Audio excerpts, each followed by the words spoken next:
옛날부터 뱀파이어라고 하면 높은 칼라의 망토를 걸치고 밤에 활동하며 인간의 피를 빠는 괴물을 떠올리기 마련이다. 하지만 우리의 주인공은 그렇지 않다.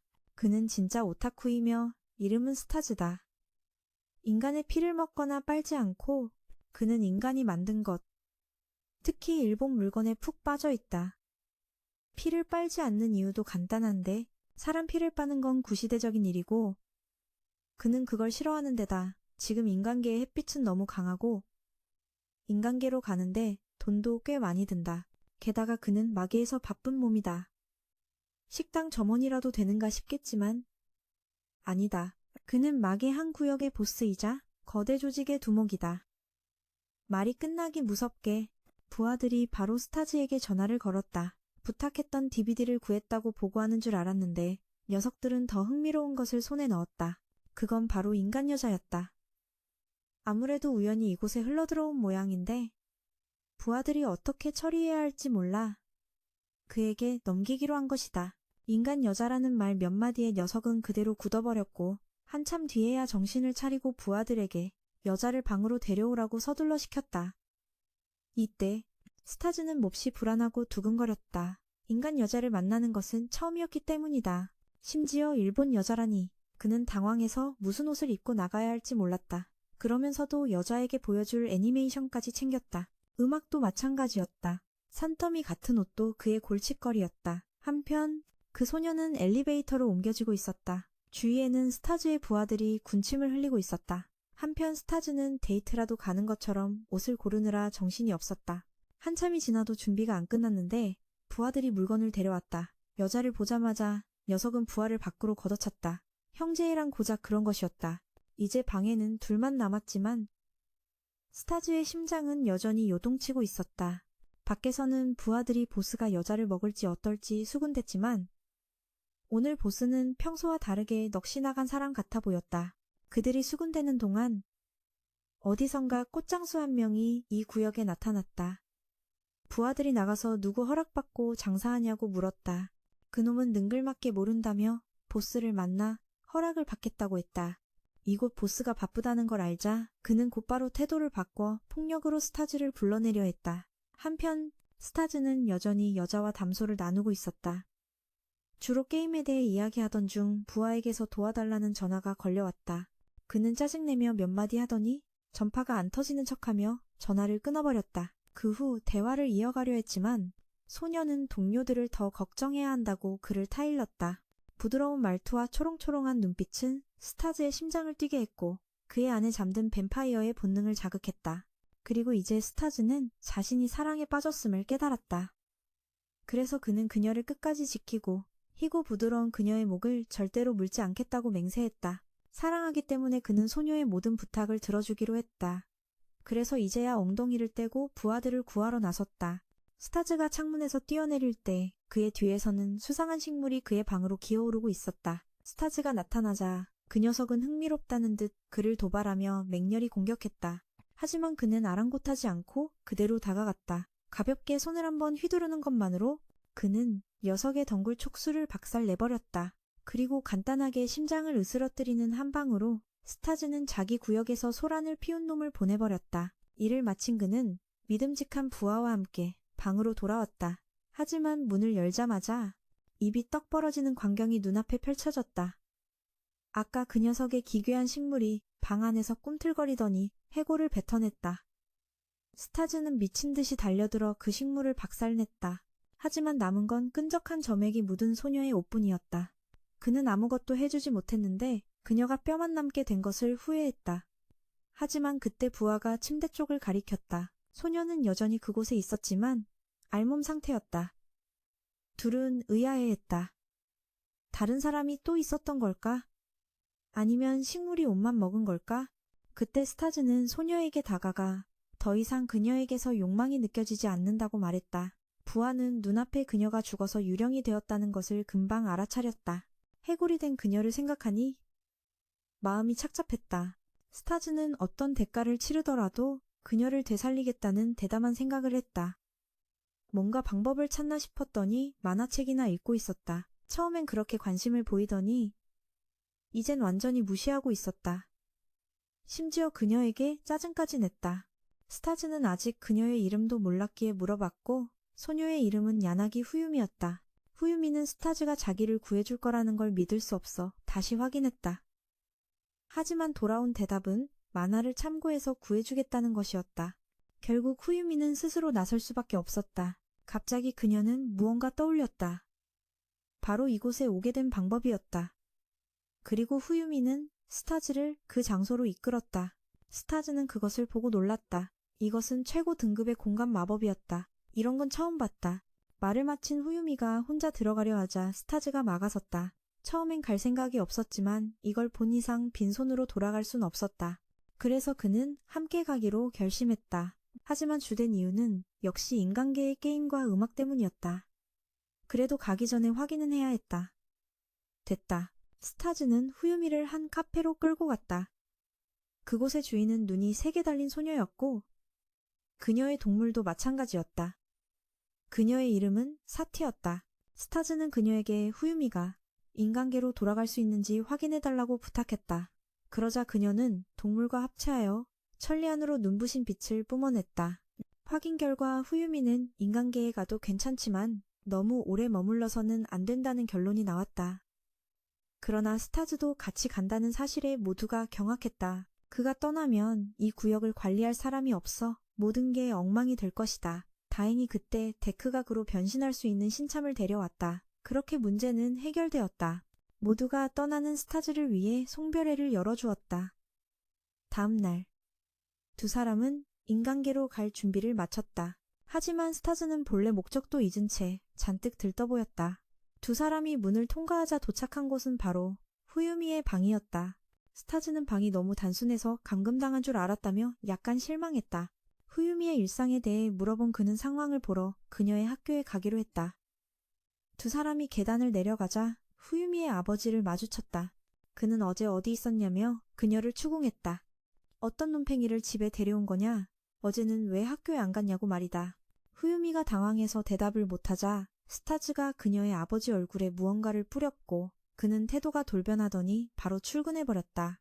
알고 보니 그것은 스타즈의 점액에서 나오는 물질로 인간을 조종할 수 있지만 마족에겐 효과가 없었다. 그 후 두 사람은 학교에 가기 위해 밖으로 나섰다. 스타즈는 그녀에게 이제 마족이니 길에서 눈에 띄지 않게 조심하라고 당부했다.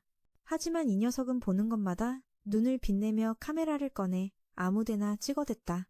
후유미가 그러다 들킬 거라고 주의를 주자 스타즈는 아까 그 병을 꺼내 자신이 소란을 피운 곳에 마구 뿌려댔다. 한편 마계에서는 요시다라는 신참부하가 스타즈를 더 완벽하게 흉내내려고 애쓰고 있었다. 다시 후유미 쪽 그녀는 교실에 앉아 있었다. 그녀의 생활은 평범해 보였다. 하지만 대화를 나눠보니 모두의 기억이 뒤죽박죽 섞여 있다는 걸 깨달았다. 그 때문에 그녀는 모두와 멀어진 듯한 소외감을 느꼈다. 그래서 그녀는 나중에 울면서 스타즈에게 털어놓았다. 하지만 그는 스프레이 덕분에 이 정도로 수습된 거라며 그녀를 위로했다. 그게 없었다면 모두에게 자기가 죽어서 유령이 되었다고 말할 셈이었냐고. 하지만 후유미는 모두를 원래대로 되돌려 달라며 이럴 바엔 차라리 사라지는 게 낫다고 말했다. 스타즈는 그녀가 사라지는 데 동의하는 듯한 말을 했다. 그는 그녀에게 자기 몸이나 잘 보라고 말했다. 그제야 후유미는 자신의 다리와 두 팔이 사라지고 있다는 것을 깨달았다. 인간계에 있는 하급마족에게는 흔히 있는 일이었다. 전에 검사했을 땐 괜찮았지만 사티 역시 후유미가 너무 오래 머물러서는 안 된다고 경고했었다. 그 후 스타즈는 떠나려 했다. 사라지고 싶다는 소원을 이뤄주겠다며 후유미를 내버려 두려 했다. 하지만 그녀는 아까 한 말은 실수였다며 그에게 애원했다. 그 모습을 보고 스타즈는 곧장 자기 손가락을 깨물어 피를 내더니 그녀에게 할게 했다. 그에게서 피를 받는 장면이 조금 묘했다. 스타즈의 피에 담긴 마력 덕분에 그녀의 팔다리가 회복되었다. 그래서 이제부터 되살아날 때까지 그는 그녀의 혈액은행이 되어주기로 했다. 그 후 스타즈는 후유미가 스스로 회복하도록 혼자 남겨두고 자리를 떴다. 걸으면서 그는 방금 자기가 했던 말을 곱씹었다. 스타즈는 그녀를 살려내면 후유미의 피를 전부 빠라미라로 만들어버리겠다고 결심했다. 어디까지나 생각일 뿐이다. 정말 그가 그럴지는 모르는 일이다. 이곳은 인간으로 가득했지만 그는 어떤 설렘도 느끼지 못했다. 후유미를 처음 만났을 때처럼 두근거리지 않았다. 아마도 그녀는 스타즈에게 특별한 존재인 모양이니 제대로 부활시킬 방법을 찾아야만 했다. 후유미가 정신을 차리자 스타즈는 그녀를 마계로 데려가려 했다. 후유미의 방으로 돌아오자 웬 여자애 하나가 침대 위에서 콩콩 뛰고 있는 모습에 둘은 깜짝 놀랐다. 알고 보니 그녀의 이름은 베르로. 그 문의 주인이자 최고의 공감 마력을 가진 자였다. 스타즈는 그녀가 자신을 이곳으로 유인해 구역을 빼앗으려고 일부러 자기 영역의 공간의 문을 뒀다고 생각했다. 하지만 사실 벨은 그럴 의도가 없었다. 그녀는 그저 여러 곳을 돌아다니며 보물을 찾고 싶었을 뿐이다. 그리고 그녀가 여기 온 이유는 스타즈에게 돈을 받기 위해서였다. 그가 허락도 없이 문을 통과했기 때문이다. 한 사람당 통행료는 3만엔, 두 사람이니 6만엔이었다. 그 말을 들은 스타즈는 너무 비싸다며 떼어먹을 궁리를 했다. 그럼 그가 자기 구역에 없다는 정보를 다른 보스들한테 팔아서 쳐들어오게 할 수밖에. 그 말에 스타즈가 덤벼들려 하자 벨은 단번에 그를 길거리로 순간 이동시켜버렸다. 그 여자는 그 기회를 이용해 후드미를 놀라게 했다. 보통 사람이라면 무서워서 도망쳤을 텐데 후드미는 너무 겁이 많아서 그저 가만히 서서 떨고만 있었다. 한편 스타는 집으로 가는 길을 찾고 있었는데 벨이 나타나 그를 놀렸다. 그는 그녀가 나타나는 문틀을 주먹으로 치고 발로 찼지만 그녀의 공간 능력 때문에 나타났다 사라지기를 반복해 공격할 수가 없었다. 그 후 벨은 갑자기 총을 들고 그의 등 뒤에 나타났고 후드미는 인질로 잡혀 있었다. 그녀는 그에게 한 집의 지하실로 내려가 무언가를 가져오라고 시켰다. 한편 후드미는 그녀가 들려주는 여자들만 아는 비밀 이야기를 듣게 되었다. 스타스는 그곳에 도착했고 인간계에 악마의 장소가 존재한다는 사실에 꽤 놀랐다. 가게 주인은 그를 한 방으로 안내했다. 벨이 후드미에게 하려던 이야기는 누군가 게이트를 훔쳐 이곳으로 가져왔기 때문에 아무데나 둘 수 없다는 것이었다. 그것이 그녀가 게이트를 치울 수 없는 이유였다. 그래서 만약 이 짓을 한 놈을 찾아낸다면 벨은 그를 자신의 노예로 만들어 단단히 버릇을 고쳐줄 생각이었다. 한편 스타스는 가게 주인에게 속옷이나 구경하게 됐다.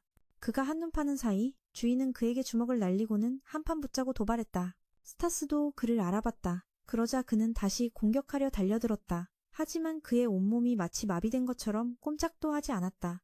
그리곤 가벼운 주먹 한 방으로 그를 날려 바닥에 쓰러뜨렸다. 그는 이 팬티를 벨에게 가져가려고 했다. 하지만 그녀가 갑자기 나타나 필요 없다고 말했다. 알고 보니 그녀가 필요했던 것은 강력한 힘을 가진 사람이었고 그래서 지금까지 그를 시험했던 것이다. 이제 벨은 후드미와 친해진 것 같았다. 스타가 부활 방법을 찾고 있다는 것을 알게 되자 그녀는 부활해서라는 책이 있다고 알려줬다. 하지만 그녀는 이미 그 책을 팔아버렸다. 누구에게 팔았는지는 기억나지 않지만 서쪽 마계에서 팔았다는 것만 기억했다. 서쪽 마계의 우두머리는 늑대 인간이었다. 그와 그의 부하들은 말이 안 통하면 폭력이 최고라는 신조를 따랐다. 스타가 모두에게 그곳으로 가는 방법을 설명했지만 다른 3명은 별로 관심이 없는 듯했다. 벨은 스타가 그 늑대 인간과 친구 사이니 부탁하기 쉬울 거라고 말했다. 하지만 그건 옛날 이야기였다. 지금은 둘 다 각자 구역의 보스라서 조금 곤란했다. 스타는 벨을 이용해 그곳에 가려 했지만 그녀는 거절했다. 화가 난 그는 그녀에게 주먹을 날렸지만 벨은 능력으로 그 주먹을 되돌려주고 그를 마계로 보내버렸다. 보스로서 이런 굴욕을 당하니 스타는 매우 분노했다. 그는 직접 군대를 이끌고 서쪽 마계로 가기로 결심했다. 데쿠가 택시를 부르는 임무를 맡았다. 알고 보니 이곳의 택시는 괴물 2마리가 끄는 마차였다. 이놈들은 엄청 빨리 달리지만 돈을 세는 건 아주 느렸다. 준비 완료. 모두가 마차에 올라탔다. 후드미는 익숙하지 않은지 약간 멀미를 하는 것 같았다. 스타스의 3번째 눈을 가진 괴물은 그녀의 토사물에 맞을까봐 두려워했다. 스타스는 다른 보스들의 영역을 피하기 위해 눈으로 길을 살피라고 명령했지만 녀석은 거부했다. 그럼 토사물로 샤워나 할 수밖에. 그 말을 듣자 녀석은 겁을 먹고 천리안으로 길을 살폈다. 그러다 갑자기 앞에서 누군가 다가오는 것을 발견했고 마차는 그들과 부딪힐 뻔했다. 공교롭게도 그들은 바로 서쪽 마계의 늑대 인간 보스와 그의 부하들이었다. 그들도 택시를 잡으려던 참이었다. 하지만 마차가 멈출 김이 없이 달려오는 것을 보고 보스는 앞으로 달려나와 마차를 두동강 내버렸다. 다행히 스타스가 모두를 안고 뛰어올랐다. 두 보스는 주먹을 쥐고 서로에게 달려들었다. 다들 주먹으로 인사할 줄 알았다. 그런데 뜻밖에도 다정한 악수였다. 부하들은 자신들의 보스가 그렇게 기뻐하는 것을 본 적이 없어서 놀랐다. 스타스는 바로 본론으로 들어가 부하의 설을 찾아달라고 부탁했다. 하지만 이 늑대 인간은 공짜로 일해줄 놈이 아니었다. 그래서 스타스는 옛날 방식대로 하기로 했다. 두 사람이 대결을 펼치는 것이다. 만약 스타스가 이기면 울프가 책을 찾아주기로 했다. 만약 울프가 이기면 스타스는 후두미를 주기로 했다. 그 말을 듣고 울프는 후두미에게 다가가 상품을 확인했다. 자기 취향은 아니지만 공짜로 준다는데 거절할 바보는 없었다. 무슨 대결인가 했더니 볼링이었다. 그 게임이라면 스타스는 이길 자신이 있었다. 스타스의 종족은 원거리 마법을 사용해서 쉽게 볼링핀을 전부 쓰러뜨릴 수 있었다. 반면 근거리 신체 강화 마법을 쓰는 늑대 종족은 더 불리할 터였다. 하지만 뱀파이어의 계획은 하늘의 뜻을 이기지 못했다. 울프는 스타스에게 복싱으로 붙자고 했다. 스타스에게는 약간 불리한 시합 같았지만 후두미를 위해 그는 질 수 없었다. 링 위에서 울프가 아무리 기다려도 스타는 올라오지 않았고 대신 후두미가 수영복 차림으로 라운드 보드를 들고 나타났다. 여자를 보자마자 울프는 바로 코피를 터뜨렸다. 역시 스타의 절친답게 보기만 해도 흥분했다. 울프의 눈에 후두미는 너무나 귀여웠다. 작고 어린 토끼 같아서 감옥에 갈 각오를 하고 싶을 정도였다. 그래서 이번 시합에서 두 사람 모두 이기려는 의지가 더욱 확고해졌다. 경기가 시작되자마자 두 사람은 격렬하게 맞붙었다. 하지만 신체적인 힘은 울프의 장점이었다. 그래서 경기 시작 얼마 후 울프는 스타스에게 노가웃 펀치를 날렸다. 다행히 스타는 뱀파이어의 회복 능력 덕분에 마지막 순간에 겨우 일어섰다. 그걸 본 울프는 그가 더는 회복하지 못할 때까지 때려주기로 마음먹었다. 그리고는 말했다. 울프는 스타스에게 달려들어 계속해서 주먹을 날렸다. 그의 동료들은 스타가 곧 마력을 다 써서 링 위에서 죽을까봐 걱정했지만 예상치 못한 일이 일어났다. 연타를 날리던 울프는 마지막 결정타를 앞두고 갑자기 멈칫했다. 그때 울프는 자신의 어깨에 뱀파이어의 송곳니가 박혀있는 것을 발견했다. 알고 보니 경기 시작과 동시에 스타스가 상대를 물어 그 송곳니를 통해 마력을 흡수하고 있었던 것이다. 울프가 공격할수록 그의 마력은 더 많이 소모되었다. 그래서 스타가 받은 피해는 사실상 없었고 울프는 점점 힘이 빠지고 있었다. 그 기회를 틈타 스타스는 달려들어 주먹을 날리고는 마무리 기술로 울프를 쓰러뜨렸다. 그 일격에 모두가 너무 놀라 심판조차 카운트하는 것을 잊었다. 다행히 울프는 아직 버틸 수 있었다. 그는 자신의 비장의 카드를 꺼냈다. 그는 늑대 인간 형태로 변해 스타스와 진심으로 싸우려 했다. 하지만 진짜 실력을 보여주기 전에 그는 입부터 놀렸다. 울프의 험담 스킬은 스타스를 너무 화나게 해서 심장 쥐어짜기라는 필살기를 쓰게 만들었다. 하지만 울프는 입을 다물지 않았고 그의 말은 스타스를 더욱 화나게 했다. 다행히 후두미가 다가와 스타의 뺨을 때려 정신을 차리게 했다. 그러지 않았다면 정말로 보스 한 명이 사라졌을 것이다. 그리고는 두 사람은 친구이니 자기 때문에 싸우지 말라며 얼굴을 감싸고 울었다. 바로 그 중요한 순간에 벨이 나타나 공간 게이트를 열어 모두를 이야기하기 더 편한 곳으로 이동시켰다. 다른 장소에서 스타스와 울프는 이 모든 일의 배우가 벨이라는 것을 알게 되었다.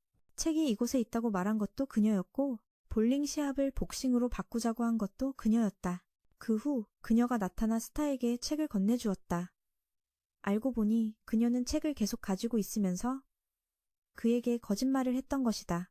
모두가 책을 펴서 연구했지만 몇 초 만에 하나같이 젠장 하나도 모르겠다고 투덜거렸다. 벨도 책을 돌려받아 읽어보려 했지만 안에 쓰인 내용은 전부 엉터리였다. 완전히 뒤죽박죽이었다. 세 번째 눈을 가진 괴물은 책이 암호로 쓰여 있을 거라고 추측했다. 그들이 할 일은 키워드를 찾아 재배열하거나 해독할 사람을 찾는 것이었다. 가장 빨리 해독할 수 있는 사람은 분명 이 책의 저자일 것이다. 하지만 그 사람의 이름을 보자마자 스타스는 할 말을 잃었다. 알고 보니 저자는 스타의 형이었다. 그의 이름은 브라스였다. 그는 상급 마계라 불리는 마계 위쪽 땅에 사는 귀족 악마였다. 모두들 스타스가 아는 사람이라 다행이라고 생각했다. 하지만 형의 이름이 언급되자 그는 벌벌 떨었다. 형을 만나러 가는 일은 아마 스타스 혼자만 할 수 있을 것이다. 그곳은 상급 마계이기 때문이다. 상류층 귀족 악마들을 위한 곳이라 일반 악마는 갈 수 없지만 스타스는 가고 싶어 하지 않았다. 그걸 본 울프는 이렇게 어중간한 결심을 하는 친구에게 짜증이 났다. 방금 전까지만 해도 온갖 호언장담을 하더니 여자 때문에 친구를 죽일 뻔하기까지 했으면서 이제 와서 시시한 형 때문에 무서워하다니. 그 말을 듣고 스타는 마지못해 동의했다. 그곳에 가기로 받아들였다. 이번에는 벨이 그곳으로 데려다 주기를 거절했고 또다시 울프가 나설 차례였다. 그가 벨에게 소리치자 그녀는 동의한다는 말 외에는 아무 말도 할 수 없었다. 부하들과 후두미는 이 남자가 너무 멋져서 넋을 잃고 바라봤다. 베리막 게이트를 만들고 연결이 채 끝나기도 전에 울프는 친구를 그 안으로 걷어차버렸다. 하지만 불행히도 스타스가 도착한 곳은 바로 벨의 방이었다. 두 사람이 떠난 후 울프는 부하들과 함께 후두미에게 줄 음식과 옷을 사러 갔다. 한편 스타스는 벨의 방에서 샤워를 마쳤다. 그 후 그녀가 샤워할 차례였다. 하지만 스타는 계속해서 무언가 이상한 낌새를 느꼈다. 벨이 그를 상대로 무슨 음모를 꾸미고 있는 것 같았다. 한편 울프 쪽에서는 세 번째 눈을 가진 괴물이 왜 울프도 상류층 악마인데 상급 마계를 떠났는지 궁금해했다. 하지만 사실 그는 늑대 인간과 이상한 악마 종족 사이에서 태어난 혼혈이었다. 그것이 쫓겨난 이유였다. 그 말을 듣자 세 번째 눈을 가진 괴물은 버림받은 늑대 인간 혼혈이 부모에게 인정받기 위해 여러 구역을 정복하고 상류층 악마가 되려 한다는 이야기를 지어냈다. 후두미는 그 지어낸 이야기를 듣고 감동받아 울프를 진심으로 응원하겠다고 했다. 한편 스타스 쪽에서는 베리 샤워를 마친 후 그녀는 노출이 심한 옷을 입고 스타스를 유혹했다. 그걸 본 그는 겁에 질렸다. 그는 서둘러 멀찍이 물러나 거리를 뒀다. 그는 그녀에게 원하는 게 뭔지 사실대로 말하라고 했다. 그러자 벨도 사실을 털어놓았다. 그녀는 그의 몸 안에 억제된 거대한 힘이 있는 것을 보았고 그것을 보고 싶어 했다. 하지만 안타깝게도 그 힘은 그의 형에 의해 봉인되어 있었다. 형에 대한 언급은 어릴 적 끔찍했던 경험을 떠올리게 해 스타스를 굳어버리게 만들었다. 벨이 계속해서 부르자 그는 겨우 정신을 차렸다. 왜 스타스의 마법이 봉인되었는지 묻자 그는 형이 그 능력을 빼앗기 위해 자신을 죽이려 했다고 말했다. 형이 고안해낸 온갖 종류의 독약이나 이상한 실험들이 모두 스타스에게 시험되었다. 그러던 어느 날 형은 실험이 성공했다고 말하며 그의 마력을 제어하기 위해 스타스의 심장에 총을 쐈다. 그리고 그 총알은 오직 브라스만이 꺼낼 수 있었다.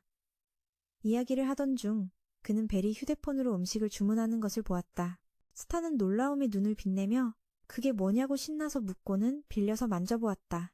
벨은 스타가 시대에 뒤떨어진 사람이며 자신의 마력을 훔친 범인이 그가 아닐 수도 있겠다고 생각했다. 그가 강한 힘을 가졌어도 쓰지 못하면 위험하지 않아. 하지만 벨은 그 힘을 꼭 보고 싶어 했지. 그녀는 진짜 보물 사냥꾼이니까 그걸 탐구하고 싶었거든. 그 후 저녁 식사 시간이 되자 벨은 스타즈에게 초밥을 맛보여줬어. 이 음식을 처음 먹어보는 그는 조금 어색해했지. 스타즈는 회전 레일 위에서 나올 거라고 생각했거든. 한 입 먹자마자 스타즈는 벨을 좋은 사람이라고 생각했어. 먹을 것 하나 때문에 너무 빨리 판단하는군. 울프 일행도 식사 중이었는데 후유미는 너무 걱정한 나머지 식탁보까지 씹었어.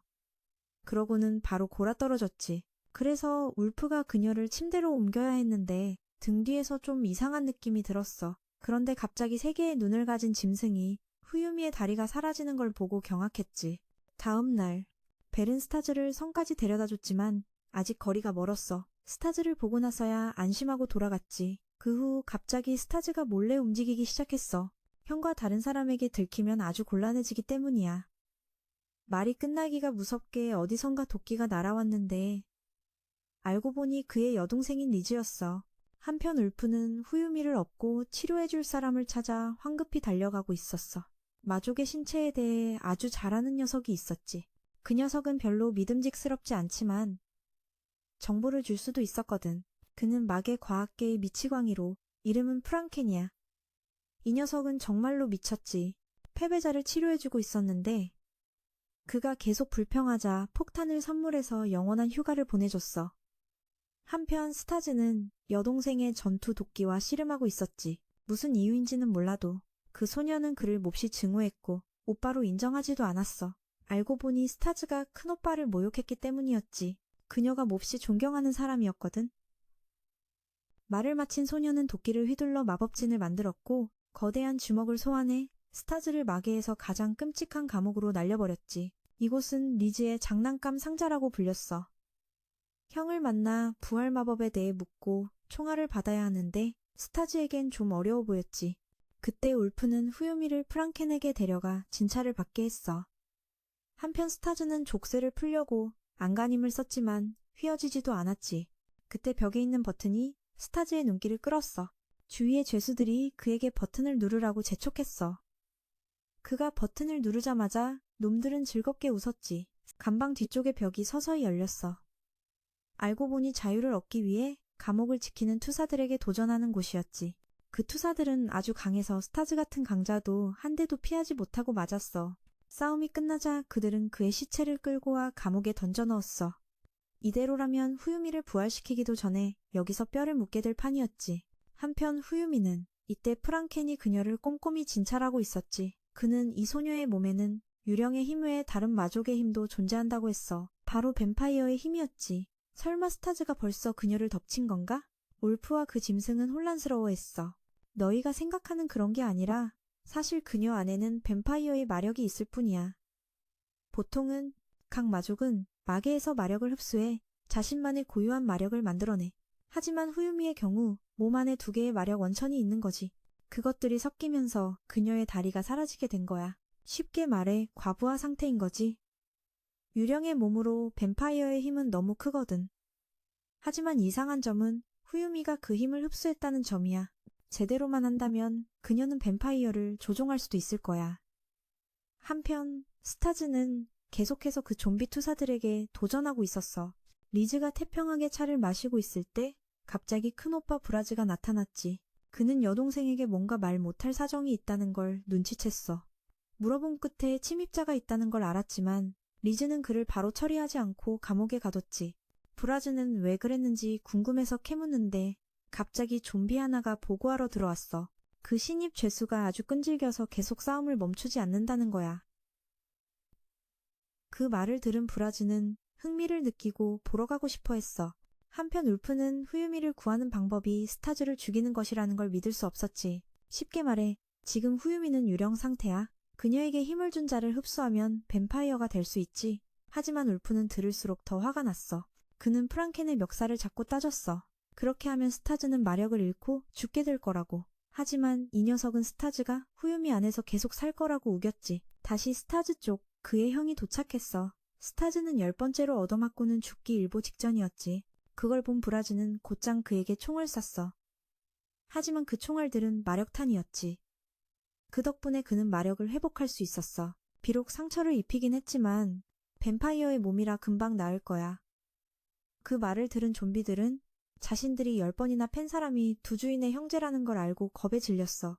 스타즈가 부활의 책을 꺼내자 그는 그 내용에 대해 물었어.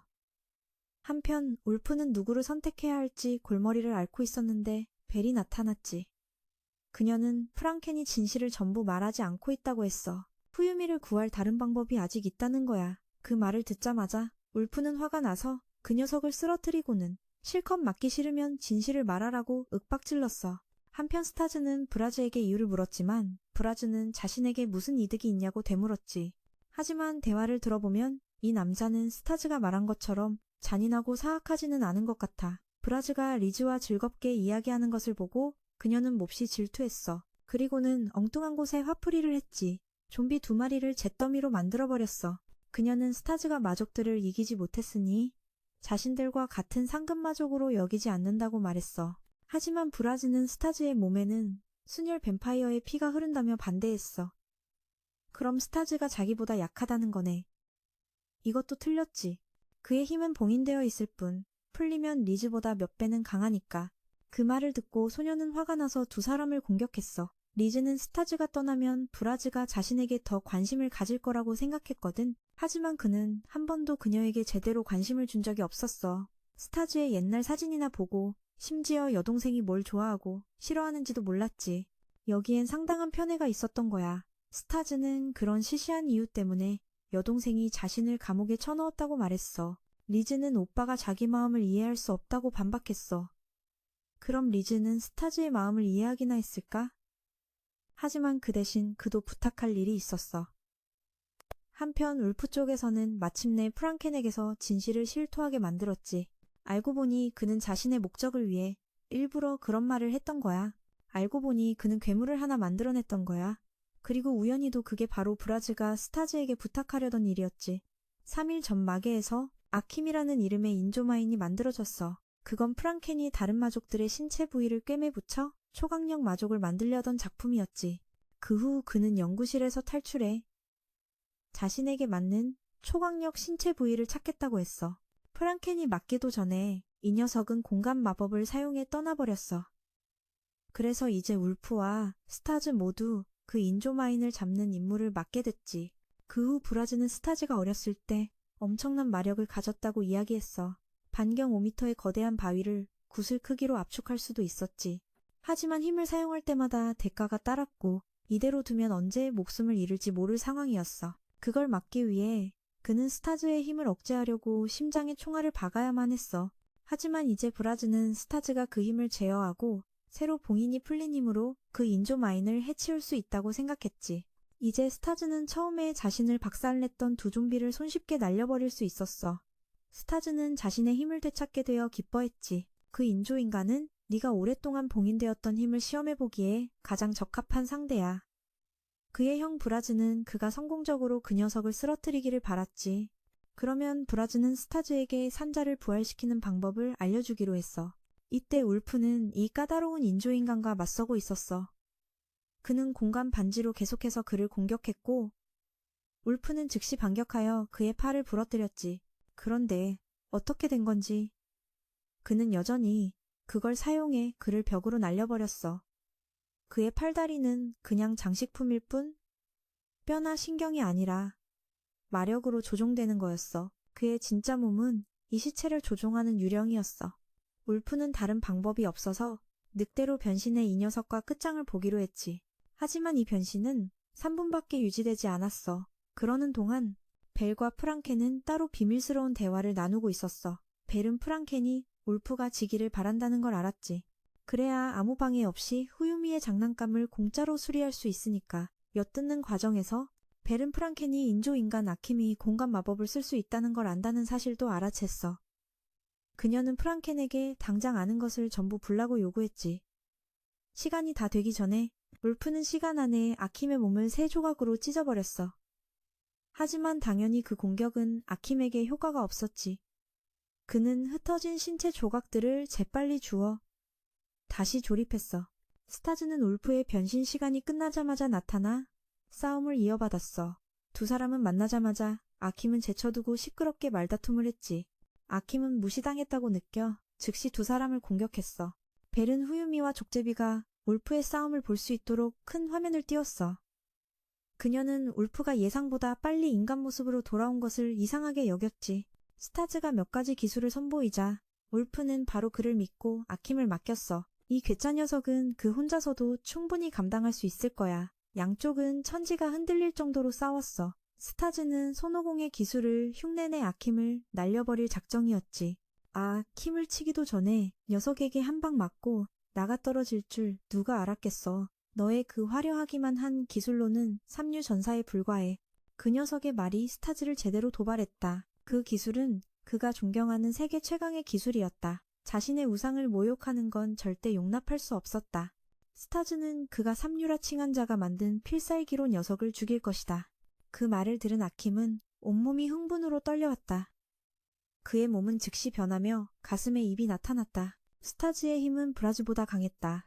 그는 적군의 처형자가 될 자격이 있었다. 그의 주위에 휘몰아치는 힘을 보아하니 이번 싸움의 승자는 이미 정해진 것이나 다름없었다. 얼마 지나지 않아 스타즈는 아킴의 몸을 수백 조각으로 찢어버렸다. 녀석은 눈을 깜빡일 틈조차 없었다. 아킴은 몸의 마력을 전부 소진해 더는 싸울 생각이 없었다. 하지만 스타즈는 그를 용납하지 않고 일어나서 계속 싸우라고 강요했다. 그는 자신의 특기 기술로 녀석을 죽일 작정이었다. 스타즈는 손을 들어 힘을 사용해 아킴의 심장을 으스러뜨렸다. 그 누더기 괴물은 순식간에 가루가 되었다. 싸움이 끝난 후 울프가 갑자기 스타즈에게 싸움을 걸어왔다. 스타즈는 베리 공간 마법을 사용해 아킴의 신체 조각들을 모아 프랑켄에게 가져다 준 것을 전혀 몰랐다. 사실 아킴의 공간 능력은 모조품에 불과했다. 벨의 것이 진짜였다. 벨은 프랑켄이 어떤 마족을 이용해 아킴을 만들었는지 알고 싶어 했다. 이전에 프랑켄의 연구가 교착 상태에 빠졌을 때 그는 아킴의 신체 부위들을 고정할 방법을 찾지 못했다. 부위들이 통제 불능 상태로 계속해서 떨어져 나갔다. 바로 그때 그는 의문의 인물에게서 선물을 받았다. 상자 안에는 공간 마법을 사용하는 자의 시체가 들어있었다. 벨은 자신의 마법을 훔쳐간 자를 찾고 싶었지만 프랑켄은 아무것도 몰랐다. 바로 그때 브라즈와 리즈가 나타났다. 그는 프랑켄과 아킴이 마계의 평화를 어지럽힌 죄로 심판을 받을 것이라고 통보하러 왔다. 리즈는 이 두 사람을 사형시키고 싶어 안달이 났지만 브라즈는 경고만 하러 온 것이었다. 명령을 듣자마자 리즈는 그들에게 징벌을 가하기 위해 달려들었다. 한편 울프와 스타즈는 지칠 줄 모르고 서로를 상대하고 있었다. 울프는 스타즈에게 완전히 압도당하고 있었다. 태어난 날부터 울프는 항상 후유미를 위해 싸워왔다. 스타즈는 그가 후유미를 위해 싸우는 모습을 전혀 볼 수 없었다. 울프는 아무 말도 하지 않고 경멸하는 듯이 웃기만 했다. 스타즈가 하늘에서 떨어진 날 그가 처음 만난 사람은 울프였다. 그는 스타즈를 묶어놓고 돈을 뜯어내기 위해 그의 족보를 샅샅이 캐물었다. 안타깝게도 스타즈는 지독한 가난뱅이였다. 울프는 스타즈를 부하로 삼기 위해 싸움을 제안했다. 왠지 모르게 몇 번의 공격 만에 스타즈는 항복했다. 울프는 상대가 진지하게 싸우지 않자 몹시 화가 났다. 하늘에서 떨어진 이 녀석은 분명 상급마족일 텐데 그런 상급마족이 이렇게 쉽게 포기하다니. 스타즈가 그런 이유는 울프를 죽이고 싶지 않았기 때문이었다. 울프는 항상 자신이 강하다고 생각했다. 자신이 혼혈임에도 별 차이를 느끼지 못했다. 스타즈의 말은 마치 자신을 동정하는 것 같았고 스스로가 매우 약하다고 느끼게 만들었다. 스타즈의 힘이 봉인되어 있어도 울프는 그와 싸울 자격이 없었다. 울프는 이번 싸움의 결과를 받아들이고 등을 돌려 떠났다. 다음번엔 반드시 스타즈가 진심으로 싸우게 만들겠다고 다짐했다. 이 형제의 넘치는 장면은 스타즈의 형 브라즈가 모두 지켜보고 있었다. 브라즈는 스타즈에게 친구가 있다는 사실에 놀랐고 심지어 벨까지 그의 친구라는 것에 놀랐다. 스타즈는 이 두 사람을 보고 눈엣 가시처럼 여겨 빨리 쫓아내고 싶었다. 브라즈가 여기에 나타난 이유는 인간을 부활시키겠다는 스타즈와의 약속 때문이었다. 야나기로는 스타즈가 실수를 저질러 제 시간에 오지 않기를 바라고 있었다. 스타즈를 공경에 빠뜨릴 수 있었다. 하지만 험담을 하자마자 주인공이 나타나 모든 것을 들어버릴 줄 누가 알았겠는가. 스타즈는 즉시 야나기로의 순수 마력병을 빼앗아 단숨에 다 마셔버렸다. 스타즈는 후유미를 부활시키는 문제를 논의하기 위해 브라즈를 이곳으로 데려왔다. 하지만 그의 형은 그녀의 머리를 쓰다듬고 뺨을 만지며 추파를 던지는 데에만 정신이 팔려 있었다. 스타즈는 그 모습이 아니꼬어 자기 여자에게 손대지 말라고 브라즈에게 경고했다. 브라즈는 자신이 없으면 후유미를 구하기 위해 뭘 할 수 있냐며 스타즈를 도발했다. 스타즈의 방법은 그녀가 부활할 때까지 그녀의 혈액은행이 되어주는 것이었다. 후유미는 스타즈의 피를 맛보자마자 황홀경에 빠졌다. 이 방법은 효과가 있었지만 임시방편에 불과했다. 브라즈는 그들을 후유미의 몸이 있는 곳으로 데려갔다. 그곳은 그들이 후유미를 처음 만난 곳이자 스타즈가 그녀를 잃은 곳이었다. 그곳은 다름 아닌 스타즈의 부하들이 모이는 장소였다. 브라즈는 동생이 이런 오합지졸들과 어울린다는 사실을 믿을 수 없었다. 브라즈가 한눈을 파는 사이 벨은 스타즈에게 그의 형이 위험하다고 경고했다. 전에 브라즈가 했던 말이 벨의 신경을 쓰이게 했다. 그는 후유미가 그녀에게 얼마나 중요한지 알고 있었다. 스타즈는 그때 벨의 표정이 아주 멍청했을 거라고 확신했다. 그는 그녀에게 너무 걱정하지 말라고 조언했다. 스타즈는 누구보다 자신의 형을 잘 알고 있었다. 벨은 스타즈에게 후유미에게 종을 전해달라고 부탁했다. 종을 3번 울리면 벨이 올 것이라고 했다. 스타즈는 돌아와서 후유미의 유골을 브라즈에게 건네주었다. 브라즈는 총을 꺼내더니 작업을 용이하게 하기 위해 그녀의 옷을 전부 벗기라고 요구했다. 스타즈는 이 변태 같은 형을 몹시 의심했다.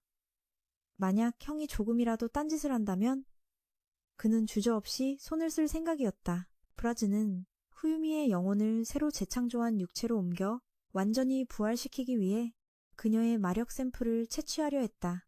후유미가 반쯤 정신이 나간 틈을 타 스타즈는 주저없이 그녀의 옷을 걷어올려 브라즈가 샘플을 채취하게 했다. 리즈도 이 두 변태 오빠들 때문에 할 말을 잃었다. 샘플을 얻은 후 브라즈는 더 연구하기 위해 집으로 돌아갔다. 스타즈는 후유미가 부활할 때까지 계속해서 혈액은행이 되어주면 되었다. 브라즈가 스타즈가 완전한 뱀파이어가 되었을 때 그의 힘을 빼앗으려는 음모를 꾸미고 있을 줄 누가 알았겠는가. 리즈는 스타즈와 함께 남겨졌다. 두 사람이 돌아왔을 때 후유미는 어느새 가게의 직원이 되어 있었다. 그녀는 모두에게 인간계의 음식을 요리해 주었다. 살아있을 때 어머니가 없었기 때문에 후유미는 매일 부엌에서 요리를 했다. 후유미는 리즈와 스타즈를 위해 오므라이스 2그릇을 더 만들었다. 리즈는 밥을 먹으며 훌쩍훌쩍 울었다. 알고 보니 스타즈의 집안도 비슷했다.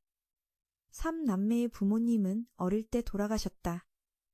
스타즈는 정말 무뚝뚝한 남자였다. 밥을 다 먹고도 아내에게 칭찬 한마디 할 줄 몰랐다. 후유미는 자기 요리가 맛없다는 소리를 들은 줄 알고 몹시 슬퍼했다. 다행히 리즈가 그녀를 칭찬해 주었다. 이 시끄러운 풍경이 이상하게도 평화로웠다. 전에 브라즈는 리즈에게 상금 마개로 돌아가는 표를 주었다. 브라즈는 자신이 부르기 전까지 리즈가 상금 마개로 돌아가는 것을 허락하지 않았다. 그는 다시 연구실에서 모든 시간을 보낼 계획이었다. 브라즈는 리즈가 스타즈를 감시하고 그가 개입하지 못하도록 해야 했다. 집이 그리워 소녀는 계속 흐느껴 울었지만 절대로 돌아가지 않겠다고 다짐했다. 리즈는 자신이 착한 여동생이 아니라고 생각해서 그곳에 있을 수 없다고 여겼다. 스타즈는 여동생을 오타쿠의 길로 인도하기로 결심했고 성공했다. 리즈는 공식적으로 그보다 더 애니메이션에 중독되었다. 그 무능한 오빠의 오타쿠 생활이 그렇게 나쁘지만은 않았다. 그 후 후유미는 리즈를 데리고 같이 목욕하러 갔다. 리즈가 다른 사람에게서 이런 보살핌을 받은 것은 처음이었다. 모두가 항상 리즈와 그녀의 오빠를 두려워했다. 후유미는 이 순진한 소녀를 몇 마디 말로 위로했다. 그들이 목욕을 마쳤을 때 스타즈와 그의 친구들은 아직도 게임에 빠져 있었다. 이 녀석들을 언제까지 기다리겠는가. 빨리 잠이나 자는 게 낫겠다. 오늘은 아마 리즈에게 가장 행복한 날이었을 것이다. 지금까지 그녀는 항상 혼자였다. 그날 밤 리즈가 잠에서 깼을 때 후유미의 모습은 보이지 않았다. 자신을 찾지 말라는 편지 한 통만 남아 있었다. 그들은 금발의 청년이 그녀를 데려간 것을 전혀 몰랐다. 긴급 회의가 소집되었다. 리즈는 후유미가 스스로 떠난 것이 아니라고 확신했다. 조금 전까지만 해도 자기 곁에 있고 싶다고 말했기 때문이다. 스타즈 또한 그녀가 떠났다는 것이 말도 안 된다고 직감했다. 스타즈는 너무 화가 나서 손에 든 유리잔을 부숴버렸다. 스타즈는 그녀가 산채로 잡아먹힌 것에 대해 엄청난 죄책감을 느꼈다. 그녀가 사라지려 할 때 그는 곁에 없었다. 모두가 스타즈를 위로했지만 지금 그들이 해야 할 일은 수단과 방법을 가리지 않고 이 도시의 구석구석을 뒤져 후유미를 찾는 것이었다. 그렇지 않으면 그는 자신의 힘으로 이 세상을 통째로 날려버릴 것이다. 스타즈의 부하들은 즉시 흩어져 후유미를 찾으러 갔다. 리즈는 갑자기 브라즈가 후유미의 위치를 알 수도 있다고 스타즈에게 말했다. 브라즈가 그 장치로 후유미의 마력을 채취했을 때 그는 그녀의 몸에 추적 장치를 붙였다. 브라즈가 말하지 못하게 해서 리즈는 말하지 않았다. 스타즈는 리즈에게 상금 마개로 돌아가서 전화로 연락하라고 말했다. 만약 브라즈 녀석이 무슨 짓이라도 하면 스타즈가 처리할 것이다. 스타즈는 후유미를 찾는 것을 도와주면 모든 애니, 만화, 게임을 주겠다고 리즈에게 약속했다. 사실 후유미는 단지 인형 하나를 원했을 뿐이었다. 리즈는 브라즈에게 받은 표를 찢었다. 그러자 즉시 날개 달린 괴물이 나타나 그녀를 데려갔다. 바로 그때 스타즈의 부하가 전화해서 오늘 아침에 낯선 자가 그들 주변을 어슬렁거리는 것을 봤다고 보고했다. 그들은 그 녀석의 얼굴을 그려서 스타즈에게 보냈다. 이 녀석은 마계 남쪽으로 향하고 있었다. 리즈는 새를 타고 상금 마계로 날아갔다. 하지만 문에 도착했을 때 문지기들에게 가로막혀 들어갈 수 없었다. 바로 그때 상금마족 베로스가 나와 그녀를 성으로 호위했다. 상관이 그렇게 말하자 경비병들은 더 이상 아무 말도 하지 못했다. 리즈 또한 베로스가 자신을 맞이하러 여기까지 나올 줄은 몰랐다. 베로스는 현재 상금 마계의 평화를 유지하는 임무를 맡고 있었다. 베로스는 브라즈를 만나고 싶었지만 그 녀석은 항상 그녀를 무시했다. 이제 그녀는 그 안경잡이를 만나 자신의 특별한 힘으로 감옥에 쳐넣을 공식적인 이유가 생겼다. 울프데디의 왕이 그를 한번 만나고 싶어 했다. 리즈는 그 쓰레기 같은 놈이 왜 브라즈를 만나고 싶어 하는지 이해할 수 없었다. 그가 바로 그들의 부모님을 앗아간 장본인이었다. 얼마 지나지 않아 그들은 브라즈의 성에 도착했다. 베로스는 계속해서 초인종을 눌렀지만 그 녀석이 나타나지 않자 애가 탔다. 그녀는 쉬지 않고 계속해서 초인종을 눌렀다. 내 귀여운 여동생을 이 몸이 덮치게 만들지 마. 브라즈가 카메라를 통해 말했다. 리기 문을 열지 말라고 조언하려 했지만 베로스가 그녀의 입을 막았다. 브라즈는 그걸 보고 그녀를 위해 문을 열어줬다. 베로스는 브라즈를 보자마자 개목걸이를 꺼내 그의 목에 채웠다. 그 목걸이를 차고 있는 동안 그는 어떤 마법도 사용할 수 없게 된다. 억지로 사용하려 했다간 죽을 것이다. 이 변태는 계획대로 움직이지 않았다. 그는 기꺼이 그녀의 펫이 되겠다고 소리쳤다. 베로스는 그 말을 듣고 충격받아 뒤로 넘어졌다. 브라즈는 베로스에게 편하게 얘기할 수 있는 조용한 곳으로 가자고 했다. 그는 리즈가 말을 듣지 않은 것에 대해 전혀 화내지 않았다. 그는 그 꼬마에게 집안일을 맡겼다. 브라즈가 떠난 후 리즈는 바로 스타즈에게 전화했다. 자신이 돌아왔기 때문에 스타즈가 잡혔다고 생각해서 그녀는 울었다. 리즈는 후유미가 어디로 갔는지 보려고 추적 구슬로 갔지만 소용없었다. 후유미는 그녀가 알 수 없는 꽤 어두운 곳에 있었다. 바로 그때 이상한 녀석이 나타나 스타즈를 귀찮게 했다.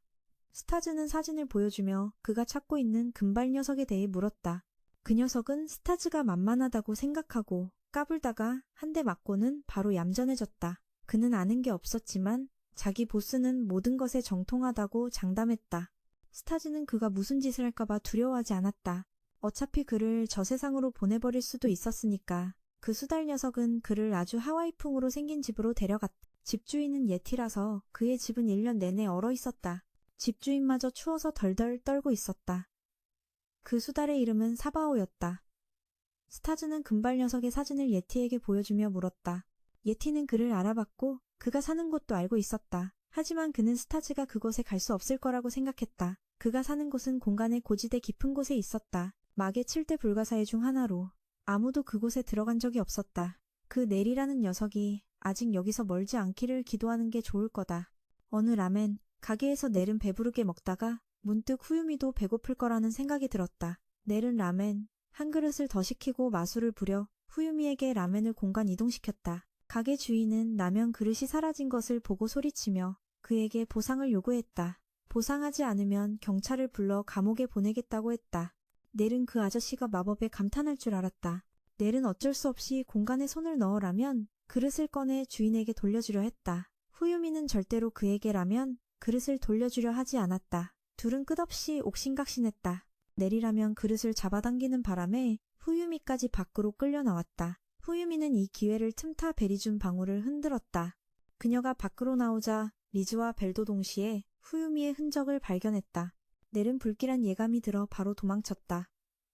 아니나 다를까 사자 같은 누나가 나타나 그의 다리 사이를 걷어찼다. 벨은 후유미를 납치한 남동생을 신문하러 온 것이었다.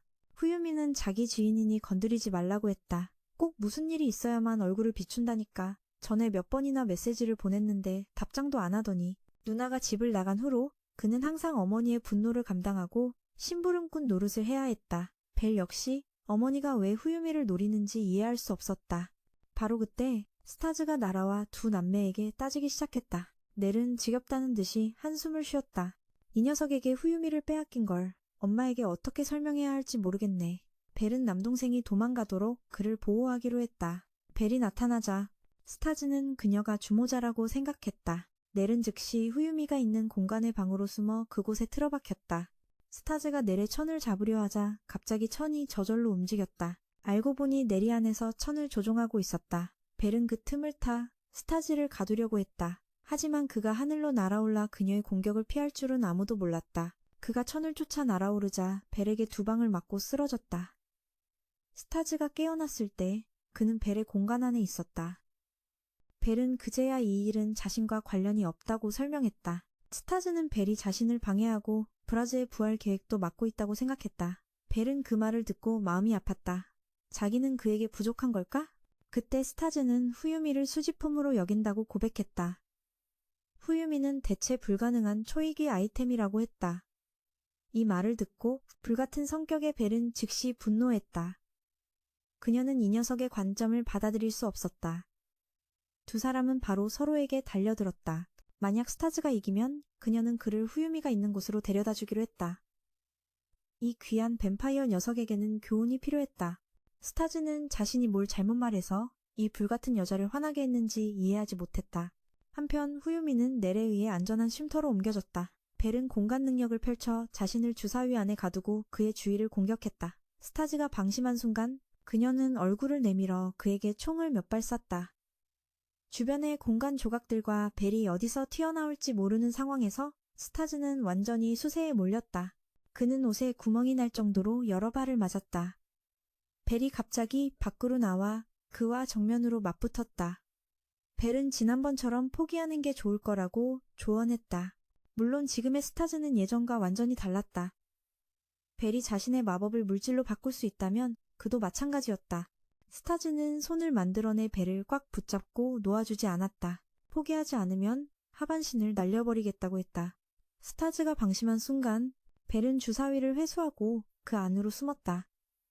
그녀는 심지어 도망치기 위해 옷까지 버렸다. 너무 늦었다는 걸 깨달았을 때 그녀는 스타즈에게 옷을 돌려달라고 애원해야 했다. 후유미는 넬 덕분에 하늘을 떠다니며 구경하고 있었다. 그녀가 고소공포증이 있어서 바지에 쌀 뻔했다는 걸 누가 알았겠는가. 벨의 팬티를 손에 넣은 스타즈는 어떻게든 그녀와 협상하려 했다. 그는 그녀가 공간 능력으로 집에 날아가 다른 옷을 입을 수 있는데도 그러지 않는 것을 의심했다. 그런데도 그녀는 여전히 여기를 맴돌고 있었다. 스타즈는 이 팬티가 그녀의 보물이라고 확신했다.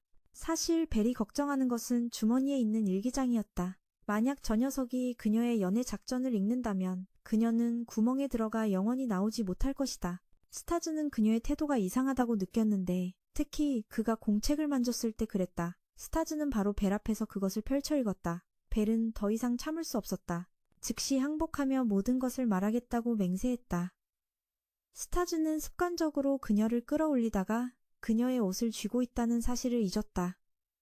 모든 것이 다 드러나 버렸다. 불쌍한 스타즈는 벨에게 총알이 다 떨어질 때까지 총을 맞아 너덜너덜해졌다. 그 후 스타즈는 벨을 따라 넬과 후유미를 쫓아 숲으로 들어갔다. 사실 벨은 스타즈가 자신은 여기 있는데 온종일 후유미 거려서 조금 슬펐다. 그녀는 스타즈가 바람 피우는 것을 원치 않았다. 스타즈는 자신이 모든 문제의 근원임을 깨닫고 갑자기 벨에게 사과했다. 만약 무슨 일이 생긴다면 자신에게 화를 풀어도 된다고 했다. 이 고귀한 순정남이 제법 괜찮은 말도 할 줄 알았다. 궁전 앞에 서자 브라즈의 머릿속에 끔찍한 기억이 되살아났다. 아주 오래전 그가 어렸을 때 그는 실버 울프가 아버지의 아직 뛰고 있는 뜨거운 심장을 파내는 것을 직접 목격했다. 베로스도 이 안경잡이 변태를 데리고 다니는 게 꽤 피곤했다. 그녀는 이런 이상한 안경잡이들을 극도로 싫어했다. 베로스의 상사인 골서장이 나와 브라즈에게 인사했다. 그는 안경 쓴 사람에게 아주 좋은 인상을 가지고 있었다. 고른 브라즈를 궁전으로 호위하며 어떤 문제도 일으키지 말라고 경고했다. 당연히 브라즈는 그럴 생각이 없었다. 최근 그는 왕과 다투고 싶지 않았다. 게다가 그는 힘을 제어하는 목걸이를 차고 있으니 두려워할 것도 없었다. 후유미와 넬은 마침내 구름을 타고 집에 도착했다. 후유미는 자신의 아버지와 똑같이 생긴 집사를 만났다. 브라즈와 울프데디의 만남은 긴장돼 보였다. 왕은 그때 요정들에게 둘러싸여 바둑을 두고 있었다. 울프데디는 브라즈만 남기고 모두를 내보냈다. 후유미는 어머니가 골라준 벨의 옷으로 갈아입었다. 바로 이 화려한 옷들 때문에 벨은 집에 돌아오고 싶어 하지 않았다. 바로 그때 벨이 공간 게이트를 통해 스타즈를 데리고 왔다. 스타즈의 너덜너덜한 모습을 보고 후유미는 몹시 걱정했다. 스타즈는 갑자기 그들에게 너무 다정하게 이야기하지 말라고 요구했다. 지금 자신과 벨은 미치도록 열렬히 사랑하는 사이라고 했다. 벨은 즉시 해명하며 스타즈에게 헤드샷을 날렸고 나머지 둘은 얼어붙었다. 벨은 아마 아버지가 자신과 스타즈가 여기 있다는 걸 아실 거라고 설명했다. 만약 어머니가 스타즈가 후유미를 데려온 걸 알게 되면 일이 아주 복잡해질 것이다. 그녀는 아무 문제도 생기지 않도록 계획이 필요했다. 이때 벨은 아마 브라즈가 자신에게 했던 말을 어렴풋이 이해했을 것이다. 계획은 이렇고 반대하는 녀석은 넬처럼 다리 사이를 걷어차일 것이다. 집사가 문을 두드리며 안주인께서 후유미를 보고 싶어 하신다고 알렸다. 스타즈가 따라가려 했지만 그녀에게 단칼에 거절당했다. 후유미를 보자 안주인은 마치 오랜만에 자식을 만난 어머니처럼 즉시 달려와 그녀를 꼭 껴안았다. 나머지 세 사람이 밖에서 엿보고 있을 때 벨의 가족과 항상 이야기를 나누고 편지를 교환한다고 했다. 브라즈는 지금 왕과 중대한 일을 논의하고 있었다. 최근 그의 부하 중 극비 임무를 수행하던 팬터마임이라는 자가 사라졌는데 우연히도 이 녀석은 아킴과 똑같이 생겼다. 이렇게 된 이상 브라즈는 더 이상 숨기지 않았다. 그는 자신이 팬터마임을 처리했으며 왕이 자신을 이곳으로 부르도록 일부러 정보를 흘렸다고 인정했다. 이것은 그의 아버지가 죽고 그가 새로운 왕이 되었던 그 순간에 대한 왕을 향한 선전포고였다. 하지만 브라즈는 왕좌에 앉을 마음이 전혀 없었다. 대신 자신이 만들고 있는 것을 그 위에 올려놓을 생각이었다. 그리고 당연히 그것은 울프데디보다 훨씬 더 끔찍할 것이 분명했다. 울프데디는 그 말을 듣고 크게 웃었다. 그는 그에게 자신을 위협할 수 있는 자를 데려올 일주일의 시간을 주었다. 그때가 되면 둘 모두에게 침을 뱉어주겠다고 했다. 심판이 끝난 후 브라즈는 베로스에 의해 방에 갇혔다. 그는 자기 팔을 물어 못에 찔린 척했다. 뱀파이어의 피가 비처럼 쏟아져 나왔다. 마법으로 스스로를 치료하고 싶었지만 현재 그는 베로스의 목걸이에 의해 제지당하고 있었다. 베로스는 어쩔 수 없이 그를 위해 목걸이를 풀어줘야 했다. 그리고 당연히 베로스는 함정에 빠져 브라즈에게 수면제를 맞았다. 골이 도착했을 때 그는 피 웅덩이에 누워있는 베로스만을 발견했다. 그는 자신의 사랑스러운 부하가 쓰레기 같은 브라즈에게 괴롭힘당한 것을 받아들일 수 없었다. 고리는 즉시 몬스터를 소환해 그를 쫓았습니다. 브라즈는 그 목걸이 때문에 마력이 고갈된 상태였습니다. 그는 발각되기 전에 숨을 곳을 찾아야만 했습니다. 하지만 얼마 못 가 고리에게 걷어차여 상급 마족 도시로 떨어졌습니다. 브라즈는 한 소녀의 집에 떨어져 잠시 전화기를 빌렸습니다. 한편 스타즈 일행은 벨의 어머니를 만나고 있었습니다. 그녀는 후유미가 자신의 것이며 허락 없이는 누구도 데려갈 수 없다고 선언했습니다. 산 재물의 피가 필요하다면 자신의 피를 가져가라고 했죠. 네이는 어릴 적 벨과 함께 찍은 사진을 꺼내 분신에 대해 설명했습니다. 자신과 똑같이 생긴 사람을 만나면 죽는다는 소문이 있지만 사실은 그렇지 않습니다. 네이는 과자를 먹으러 인간계와 마계를 자주 오갔습니다. 그때 그녀는 자신의 분신이기도 한 후유미의 어머니를 만났습니다. 두 사람이 만나자 그들은 더 이상 별개의 존재가 아닌 하나로 합쳐졌습니다. 그녀는 인간계와 마계에 있는 두 아이의 어머니가 되었습니다. 브라즈는 리즈에게 전화해 무기를 가져다 달라고 했습니다. 브라즈는 일반인의 옷을 훔쳐 입고 군중 속에 숨었습니다. 그는 완벽하게 위장했는데도 고리의 마물이 어떻게 자신을 알아보는지 이해할 수 없었습니다. 브라즈는 막다른 골목으로 몰렸습니다. 몇 탑 겨뤄본 것만으로도 그는 지금의 자신으로는 이길 승산이 없다는 걸 깨달았습니다. 고인은 이 쓰레기 같은 놈이 감히 베로스를 덮쳤다는 사실에 분노했습니다. 브라즈는 해명하려 했지만 소용없었습니다. 그는 고이에게 맞아 피를 토하며 벽에 처박혔습니다. 고이는 그가 왕에게 무슨 말을 했는지 그리고 그의 의도가 무엇인지 알고 싶어 했습니다. 고이는 짧은 시간 안에 브라즈가 자신의 마법을 간파했다는 사실에 놀랐습니다. 브라즈의 능력은 혈액 이동입니다. 그는 자신의 피를 조종해 어디로든 옮길 수 있죠. 즉, 그가 이곳에 있더라도 그의 피는 여전히 베로스를 죽일 수 있습니다. 반면 고이는 불안감 때문에 힘이 약해졌습니다. 분노야말로 그의 힘의 원천이기 때문입니다. 스타즈는 현재 상황에 대해 깊이 생각했습니다. 네인과 후유미의 피가 비슷하다는 건 사실이지만 그는 후유미에게만 있는 무언가를 느꼈습니다. 스타즈가 후유미가 죽었냐고 묻자마자 벨은 그를 다른 공간으로 던져버렸습니다. 벨은 이 일에 대한 후유미의 생각을 물었습니다. 너무 갑작스러운 일이라 후유미는 어떻게 반응해야 할지 몰랐습니다. 어쩌면 이것이 그녀가 마계에 온 이유일지도 모릅니다. 벨은 후유미가 부활하면 모든 게 해결될 거라 생각했습니다. 아마 그녀는 이곳의 모든 일을 잊겠지만 그래야만 평범한 삶으로 돌아갈 수 있습니다. 그때 스타즈는 머리가 셋 달린 용과 마주하고 있었습니다. 그는 자신이 이 땅의 창조자라고 소개했습니다. 그 정체는 다름 아닌 벨의 아버지였습니다. 그는 순식간에 안에 얼굴이 프린트된 셔츠를 입은 아저씨로 변했습니다. 스타즈의 부하들은 계속 그에게 연락을 시도했지만 실패했습니다. 오히려 그들은 큰 공경에 처했죠.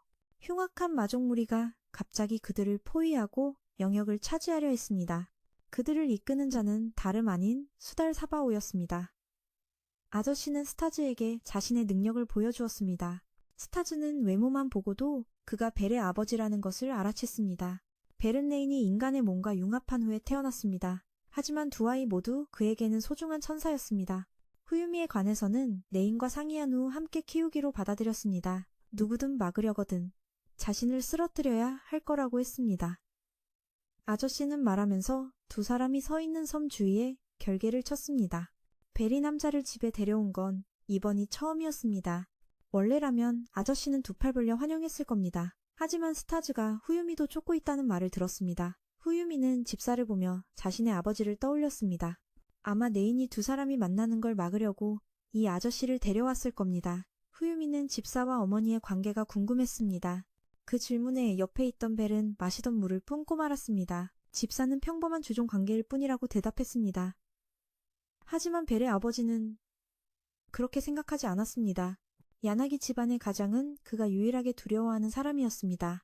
14년 전 그들은 누가 네인의 곁에 있을지를 두고 협상을 벌였습니다. 네인은 두 사람 모두에게 마음이 있었습니다. 역시 원조 어장관리녀는 다르다더니 두 남자를 동시에 힘들게 했군요. 그들은 며칠 밤낮으로 논의했지만 결론을 내리지 못했습니다. 하이드라는 아내 없이는 절대 혼자 마계로 돌아가지 않겠다고 버텼습니다. 바로 그때 벨이 마계로 통하는 공간의 문을 열며 자신의 마력을 드러냈습니다. 그 나이에 그런 일을 해내다니 그야말로 신동이었습니다. 하지만 그들이 한눈을 팔았다면 벨은 후유미를 마계로 데려갔을 겁니다. 같은 환경에서 두 아이를 동시에 키우는 것이 얼마나 어려운지 보여주는 대목이었죠. 야나기는 후유미를 인간계의 평범한 환경에서 키우기로 했습니다. 그녀는 그런 특별한 것들을 알 필요가 없습니다. 야나기가 바라는 건 오직 아이가 평범한 환경에서 자라는 것뿐이었습니다. 야나기는 자신의 힘으로 후유미를 키우기로 결심했습니다. 하이드라는 지금도 그때의 말을 두려워합니다.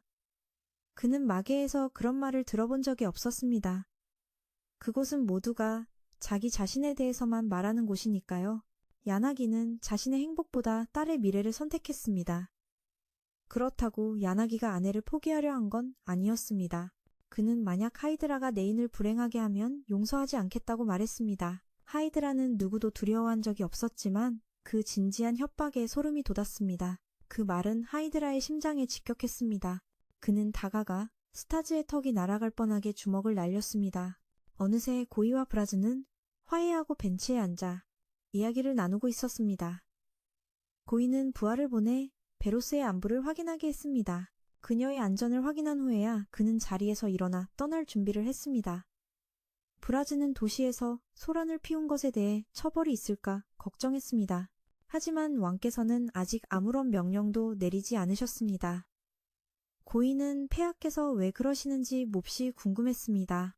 브라즈는 그제야 예전의 왕과의 관계에 대해 거짓말을 했다고 인정했습니다. 그는 지금도 눈앞에서 아버지가 돌아가셨던 끔찍한 기억을 잊지 못합니다. 만약 되돌릴 수 있다면 브라즈는 그것을 가장 바꾸고 싶어 했습니다. 한편 스타즈는 장인에게 만신창이가 되도록 막고 있었습니다. 사실 하이드라도 스타즈처럼 후유미를 되살려 평범한 삶으로 돌려보내고 싶었습니다. 하지만 그는 스타즈의 형에게서 그가 아이의 피를 마시기 위해 후유미를 되살리려 한다는 말을 들었습니다. 아버지로서 그는 그런 일을 용납할 수 없었습니다. 스타즈를 죽이는 건 어린애 장난 같은 일입니다. 하지만 얄궂게도 후유미를 돌려보낼 수 있는 유일한 마족은 스타즈뿐입니다. 지금 그를 죽일 수도 살려둘 수도 없는 상황입니다. 하이드라는 후유미에 대한 스타즈의 진심을 알고 싶었습니다. 스타즈 자신도 자기 감정이 무엇인지 몰랐습니다. 처음에는 정말 그녀의 피를 마시고 싶었지만 지금은 잘 모르겠습니다. 하이드라는 갑자기 몰래카메라를 부숴 네인이 더는 못 보게 했습니다. 지금부터는 남자 둘만의 대화가 될 겁니다. 하이드라는 스타즈를 자신의 비밀기지로 데려갔습니다. 전설적인 남자의 방이 이렇게 작다니 믿을 수 없었습니다. 벽에는 온통 아내의 사진뿐이었습니다. 하이드라는 심지어 그의 앞에서 게임까지 했습니다. 두 오타쿠가 만나니 할 이야기가 많았습니다. 하이드라는 그가 이 저주받은 약초를 삼킨다면 후유미와 함께 보내주겠다고 했습니다. 스타즈는 이것을 먹고 서약을 해야 합니다. 만약 서약을 어기면 반드시 죽게 됩니다. 하이드라는 스타즈에게 두 가지 경우에 후유미의 명령을 따르라고 요구했습니다. 첫째, 후유미와 함께 이곳을 떠날 때는 그녀의 허락을 받고 그녀가 동의할 때 떠날 것. 둘째, 후유미의 피를 마시고 싶다면 그녀의 허락과 동의를 얻어야만 마실 것. 스타즈는 이 두 가지 조건에 망설이며 동의하지 못했습니다. 그러자 하이드라는 기다렸다는 듯이 그의 입에 약초를 쑤셔 넣었습니다. 스타즈는 저 세상의 빛을 보는 듯 했습니다. 천사가 나타나 서약을 이행하라고 강요했죠. 그렇지 않으면 험한 꼴을 당하게 될 것이라고요. 스타즈는 서서히 잠에 빠져들었습니다. 사실 이 서약은 아버님이 꾸며낸 거짓말이었습니다. 그 약초라는 것도 그냥 수면 만두였을 뿐입니다. 스타즈가 오랫동안 보이지 않자 후유미는 그의 행방을 궁금해했습니다. 벨은 둘만 남게 되자 후유미에게 스타즈에 대한 감정을 물었습니다. 후유미 역시 자신의 감정이 무엇인지 몰랐지만 그저 스타즈가 많이 신경 쓰일 뿐이었습니다. 특히 스타즈가 모든 일에서 자신을 도와준 후부터 말이죠. 스타즈가 눈을 떴을 때 그와 후유미는 출입구 근처에 있었습니다. 하이드라는 내인을 찾아가 모든 일을 설명했습니다. 한편 사바오는 스타즈가 없는 틈을 타 그의 영역을 차지할 음모를 꾸미고 있었습니다. 설녀가 그를 막았지만 그는 듣지 않았습니다. 브라즈는 너무 말이 많아서 고이에게 얼려버려졌습니다. 바로 그때 리즈가 나타나 고이의 눈앞에서 오빠를 구해냈습니다. 후유미는 옷을 갈아입던 중 이곳으로 끌려왔습니다. 그래서 이렇게 속옷 차림으로 그의 앞에 서게 된 겁니다. 스타즈는 웃으며 겉옷을 벗어 그녀에게 건넸습니다. 하이드라는 자신이 벌인 소동에 대해 네인에게 해명하고 있었습니다. 후유미는 스타즈가 좋은 사람인 척하는 것 같아 어딘가 이상하다고 느꼈습니다. 스타즈의 부하들은 마족 무리와 힘겹게 싸우고 있었습니다. 다구를 당했지만 그들은 결국 승리했습니다. 그는 상급마족에게서 편지를 받았습니다. 스타즈는 후유미에게 자신이 겪은 일들을 이야기했습니다. 그녀가 정말로 원래 삶으로 돌아가고 싶다면 자신 같은 악당이라도 그녀의 영웅이 되어주겠다고 말입니다. 후유미는 정말 돌아가고 싶었지만 모두를 잊고 싶지도 않았습니다. 아버지가 너무 보고 싶고 걱정되기에 이런 망설이는 감정을 가지면 안 된다고 생각했습니다. 스타즈는 그녀가 괜찮다면 이곳에서 데리고 나가주겠다고 했습니다. 후유미는 너무 놀라 한참 후에야 괜찮다고 대답했습니다. 하이드라는 멀리서 그가 약속을 지키는 것을 보고 매우 만족했습니다. 얼마 후 그는 자신의 상처가 전혀 낫지 않는다는 걸 깨달았습니다. 한편 후유미는 위험에 처한 듯 보였습니다. 저편에는 공간고속도로와 연결된 난마계가 있었고 이는 그들의 여정에 새로운 길을 열어주었습니다. 하지만 동마계 지역으로 돌아가기 위해 운송 서비스를 이용하는 대신 스타즈는 기습 공격을 하기로 결정했다. 영웅에게 가만히 앉아 기다리는 것은 선택지가 아니기 때문이다. 그들의 최종 목표는 마계의 아크로폴리스, 스타즈의 형이 군림하는 곳이다. 그리고 목표가 명확하게 정해졌고 진정한 뱀파이어 사냥꾼 팀 페레스가 빛날 순간을 맞이했다. 그 무렵 닌으로부터 스타즈와 그 소녀가 탈출했다는 소식이 전해졌다. 이로 인해 페레스 팀 내부에서는 의심이 싹트기 시작했다. 한 번도 뱀파이어를 사냥해 본 적 없는 뱀파이어 사냥꾼 팀은 자신들의 리더가 사기꾼이 아닌지 의심하게 만들었다. 하지만 다른 멤버는 그들이 너무 강해서 아무도 감히 도전하지 않는다고 긍정적으로 생각했다. 심지어 뱀파이어 한 마리쯤은 거뜬히 쓰러뜨릴 수 있다고 자신했다. 이 생각은 그들의 야망을 자극했는데 성공하면 마계 아크로폴리스의 최고 악마가 될 것이기 때문이다. 자신들의 힘에 대한 소문이 사실이든 아니든 그들은 이 기회를 잡기로 결심했다. 이번 목표는 진짜 뱀파이어였지만 이길 희망이 거의 없다는 뜻이었다. 하지만 그들의 리더는 절망을 동기로 바꾸며 이것이 바로 유명해질 기회라고 단언했다.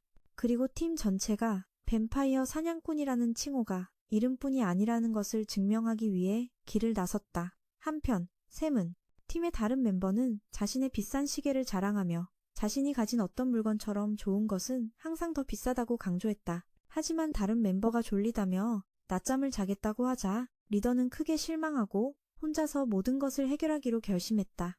그 순간 그의 머릿속에는 팀원들의 무관심에 대한 생각이 스쳐 지나갔다. 밤새 모두를 위해 만들어준 이름표와 자신의 능력을 발동해야만 말을 듣게 할 수 있다는 사실에 대해 이번 목표는 고도의 집중력이 필요한 뱀파이어였기에 원치 않았지만 어쩔 수 없었다. 하지만 알고 보니 그것은 리더가 혼자 정찰을 가게 하기 위해 꾸민 연극이었다. 다른 선택지가 있었다면 그가 그렇게 하지 않을 것을 멤버들이 알고 있었기 때문이다. 그럼에도 불구하고 그들은 여전히 그를 리더로 여기고 있었다. 한편 다른 곳에서는 스타즈와 후유미가 다른 악마들의 영역에서 비밀을 유지하는 것에 대해 논의하고 있었다. 하지만 스타즈는 어울리기 위해 야생적으로 굴어야 한다고 주장하며 심지어 후유미에게 총알 없는 장난감 총을 건넸다. 동시에 그녀의 위치를 항상 알 수 있도록 몸에 끈을 묶었다. 이 때문에 후유미는 자신이 팔려가는 것 같다고 느꼈지만 스타즈는 절대 그럴 일은 없을 것이라고 그녀를 안심시켰다. 한편 페레스팀은 목표물을 발견했다. 스타즈와 후유미는 함께 통조림 콩을 먹고 있었다. 페레스팀 리더가 아주 싫어하는 음식이라 그는 스타즈에게 더욱 분노했다. 후유미는 콩을 좋아하지 않았지만 부끄러워서 말을 꺼내지 못했다. 대신 그녀는 스타즈의 피를 조금 마시게 해달라는 다른 요구를 했다. 하지만 스타즈는 지난번에 마신 피가 아직 남아있으니 콩통조림이나 다 먹으라며 거절했다. 이로 인해 두 사람 사이에 어색한 분위기가 흘렀고 그때 낯선 고양이가 나타나 페레스팀 리더에게 좋은 물건이 있다고 말했다. 그것은 바로 중독성 물질인 캣니피였다. 페레스팀 리더는 스타즈가 이런 식으로 후유미를 통제하고 있다고 깨닫고 개입하기로 결심했다. 하지만 그가 자신의 능력을 발동하려는 순간 그는 이상한 감각을 느꼈다. 한편 스타즈는 후유미에게 그녀의 상태에 대해 설명하고 있었다. 그에게서 마력을 받을 때마다 그녀의 마력이 점점 약해져 마력 보충 간격이 점점 짧아지고 있다는 것이었다. 그것이 바로 그녀가 자신의 피를 마시는 것을 원치 않는 이유였다. 긴급한 상황이 아니라면 말이다. 그때 후유미는 자신의 몸이 점점 사라지고 있다는 것을 깨닫고 공포에 질리기 시작했다. 스타즈는 더 일찍 말하지 않았다며 그녀를 꾸짖었다.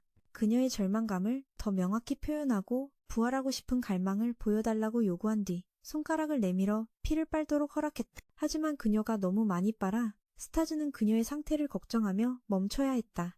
그녀가 더 이상 버틸 수 없다는 것을 깨닫고 그는 무언가 해야만 했다.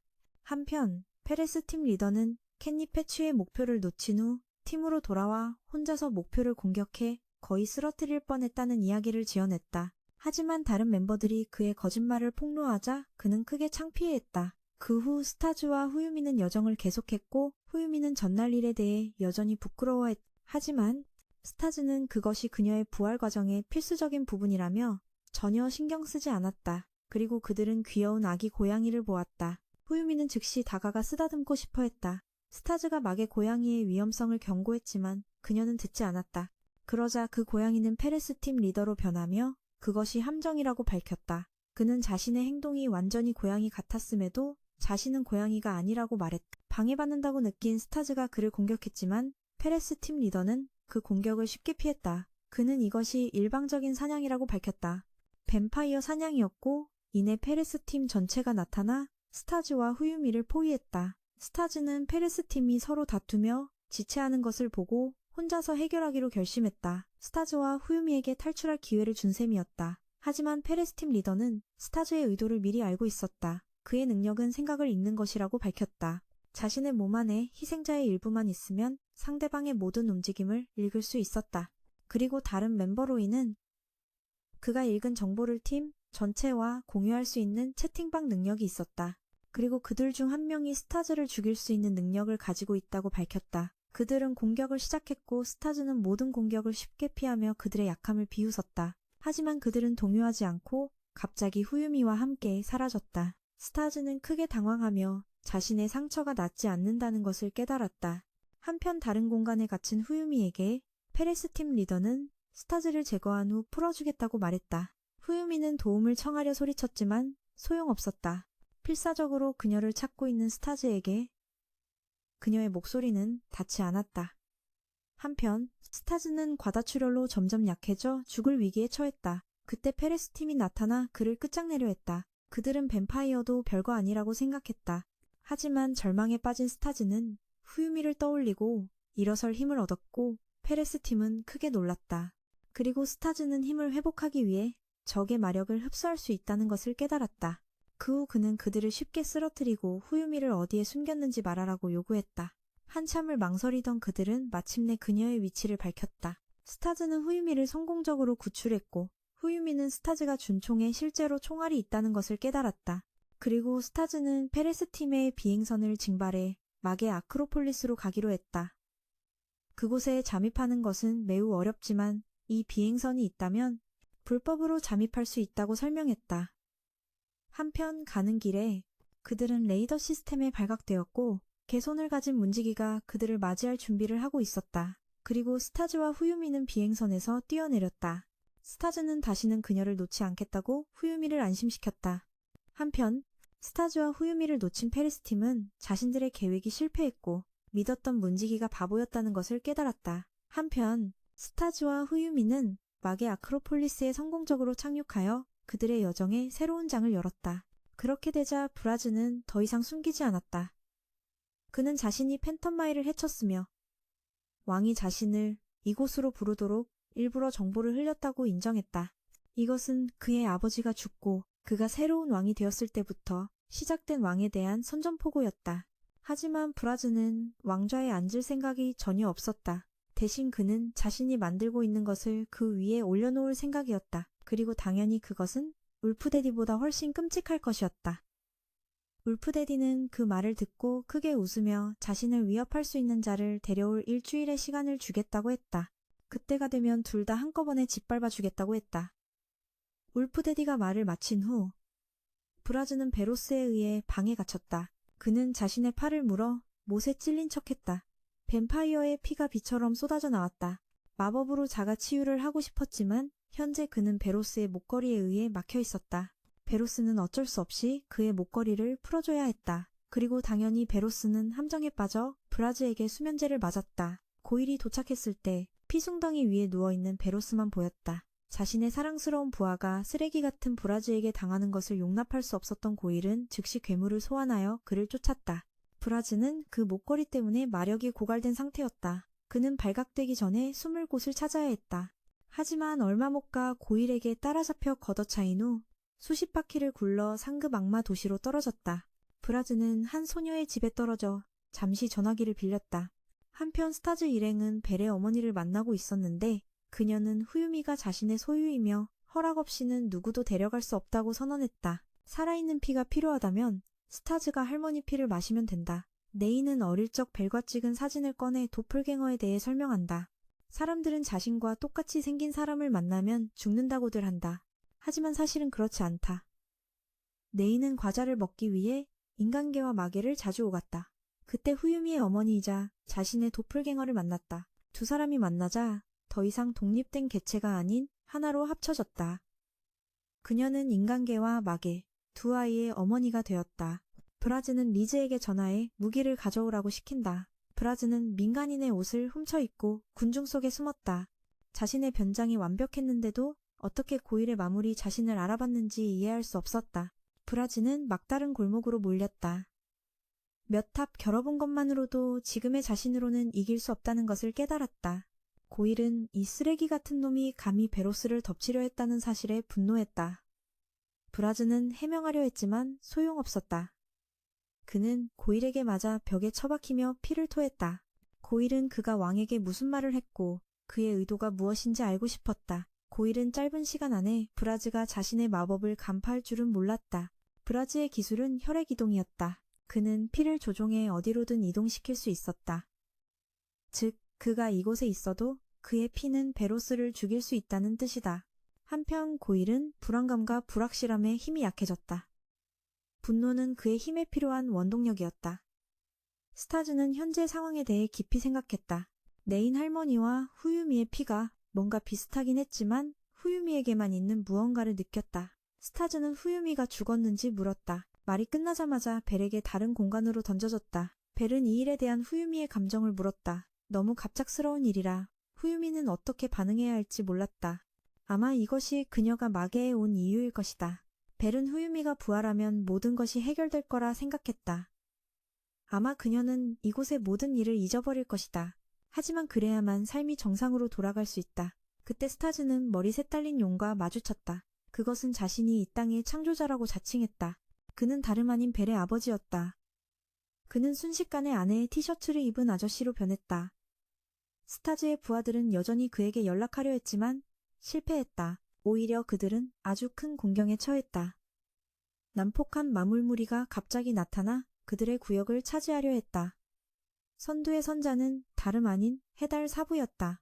아저씨는 스타즈에게 자신의 능력을 보여줬다. 외모만 보고도 스타즈는 그가 벨의 아버지임을 알았다. 벨은 레인이 인간의 몸과 융합한 후에 태어났다.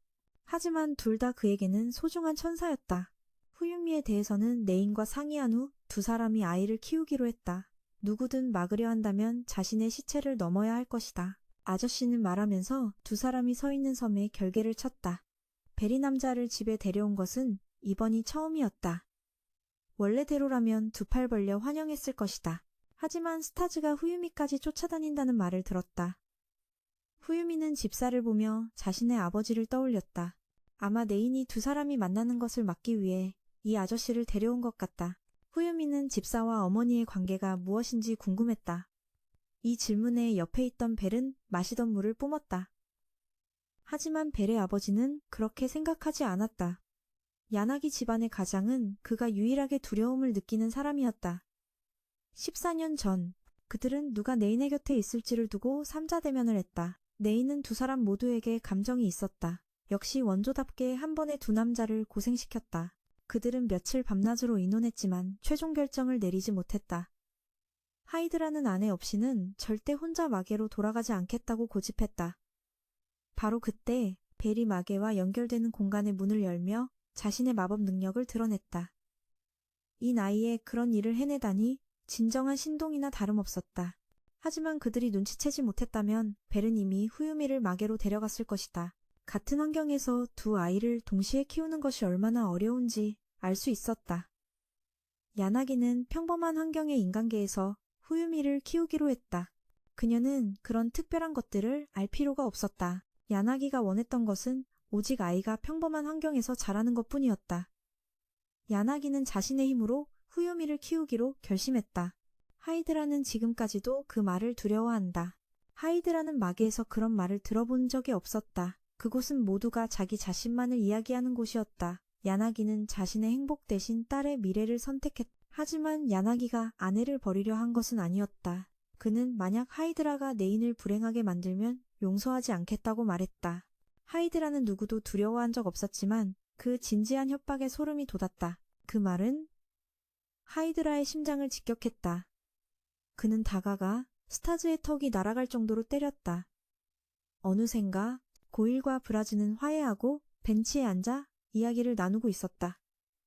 고일은 부하를 보내 베로스의 상태를 확인하게 했다. 그녀의 안전을 확인하고 나서야 그는 자리에서 일어나 떠날 준비를 했다.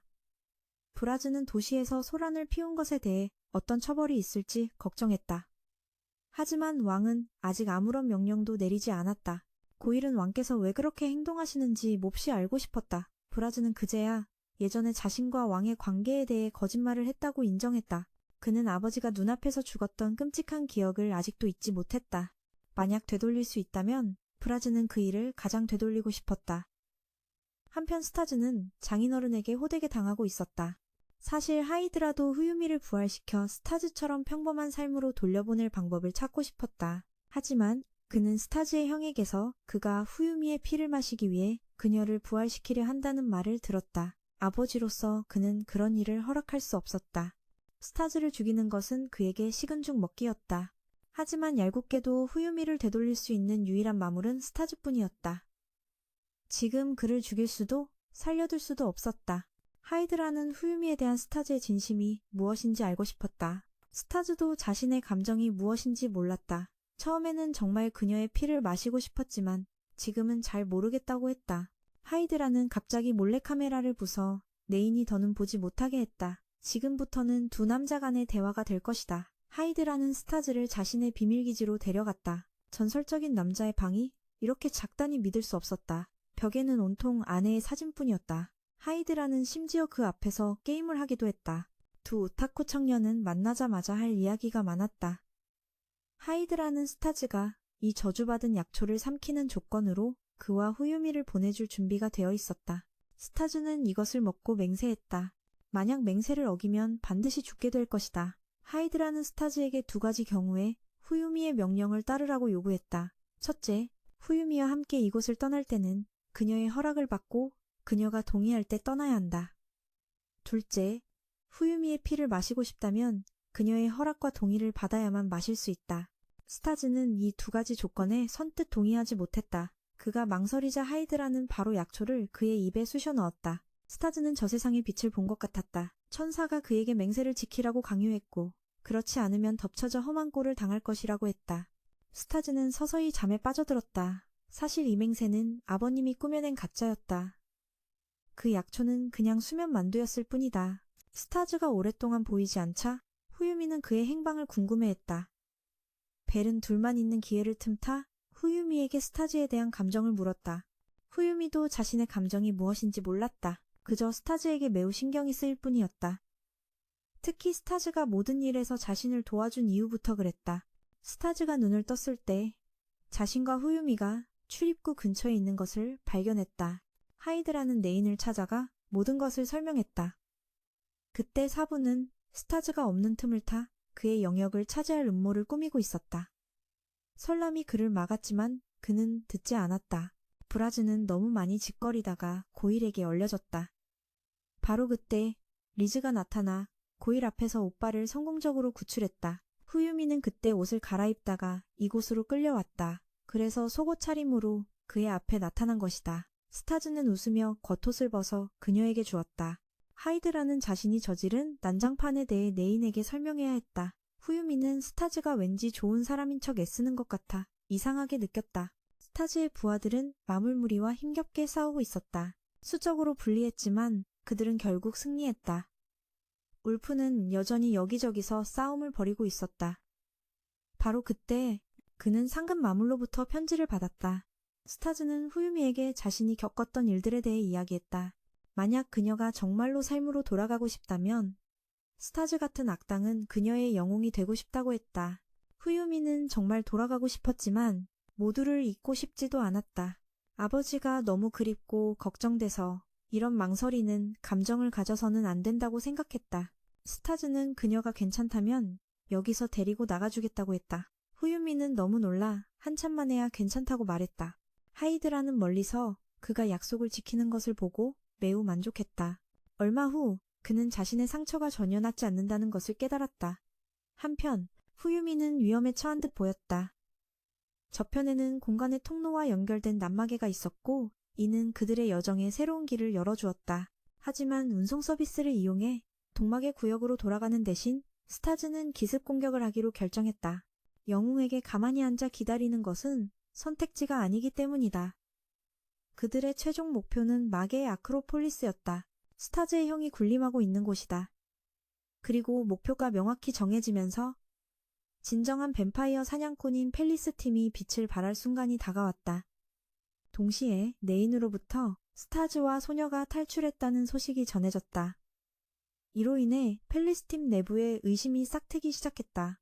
뱀파이어를 한 번도 사냥해 본 적 없는 뱀파이어 헌터팀은 리더가 사기꾼이 아닌지 의심했다. 하지만 다른 멤버는 우리가 너무 강해서 아무도 덤비지 못하는 것이라며 긍정적인 의견을 냈다. 심지어 뱀파이어 한 명쯤은 거뜬히 해치울 수 있다고 자신했다. 만약 성공한다면 마계 아크로폴리스의 최고 악마가 될 수 있다는 생각에 그들의 야망은 불타올랐다. 자신들의 힘에 대한 소문이 사실이든 아니든 그들은 이 기회를 잡기로 했다. 비록 이번 목표가 진짜 뱀파이어라 할지라도 말이다. 이길 희망이 거의 없다는 뜻이었지만 리더는 절망을 동기부여로 바꾸며 이것이 유명해질 기회라고 주장했다. 그리고 팀원들은 뱀파이어 헌터라는 칭호가 허명이 아님을 증명하기 위해 함께 길을 나섰다. 한편 샘은 팀의 또 다른 멤버는 자신이 가진 어떤 물건처럼 좋은 것은 항상 비싸다며 자신의 비싼 시계를 자랑하고 있었다. 하지만 다른 멤버가 졸리다며 낮잠을 자려 하자 리더는 크게 실망하며 혼자서 해결하기로 했다. 그 순간 그의 머릿속에는 팀원들의 무심함에 대한 생각이 스쳐 지나갔다. 밤새워 만들어준 이름표와 자신의 능력을 써야만 말을 듣게 할 수 있다는 사실에 대해서 말이다. 이번 목표는 고도의 집중력이 필요한 뱀파이어였기에 어쩔 수 없는 일이었다. 하지만 그것은 리더가 혼자 정찰을 가도록 꾸민 연극일 뿐이었다. 다른 선택지가 있었다면 그가 그렇게 하지 않았을 거라는 걸 다른 멤버들이 알고 있었기 때문이다. 그럼에도 그들은 여전히 그를 리더로 여겼다. 한편 다른 곳에서는 스타즈와 후유미가 다른 악마들의 영역에서 비밀을 유지하는 것에 대해 논의하고 있었다. 하지만 스타즈는 어울리려면 야생적으로 굴어야 한다며 후유미에게 총알 없는 장난감 총을 건네주었다. 그리고 항상 그녀의 위치를 알 수 있도록 몸에 끈을 묶었다. 이 때문에 후유미는 자신이 팔려가는 것 같다고 느꼈지만 스타즈는 절대 그럴 일 없을 거라고 그녀를 안심시켰다. 한편 펠레스 팀은 목표물을 발견했다. 스타즈와 후유미는 함께 통조림 콩을 먹고 있었다. 펠레스 팀의 리더가 아주 싫어하는 음식이었기에 그는 스타즈에게 더욱 분노했다. 후유미는 콩을 싫어했지만 부끄러워서 차마 말을 꺼내지 못했다. 대신 그녀는 스타즈의 피를 조금 마시고 싶다는 다른 요구를 했다.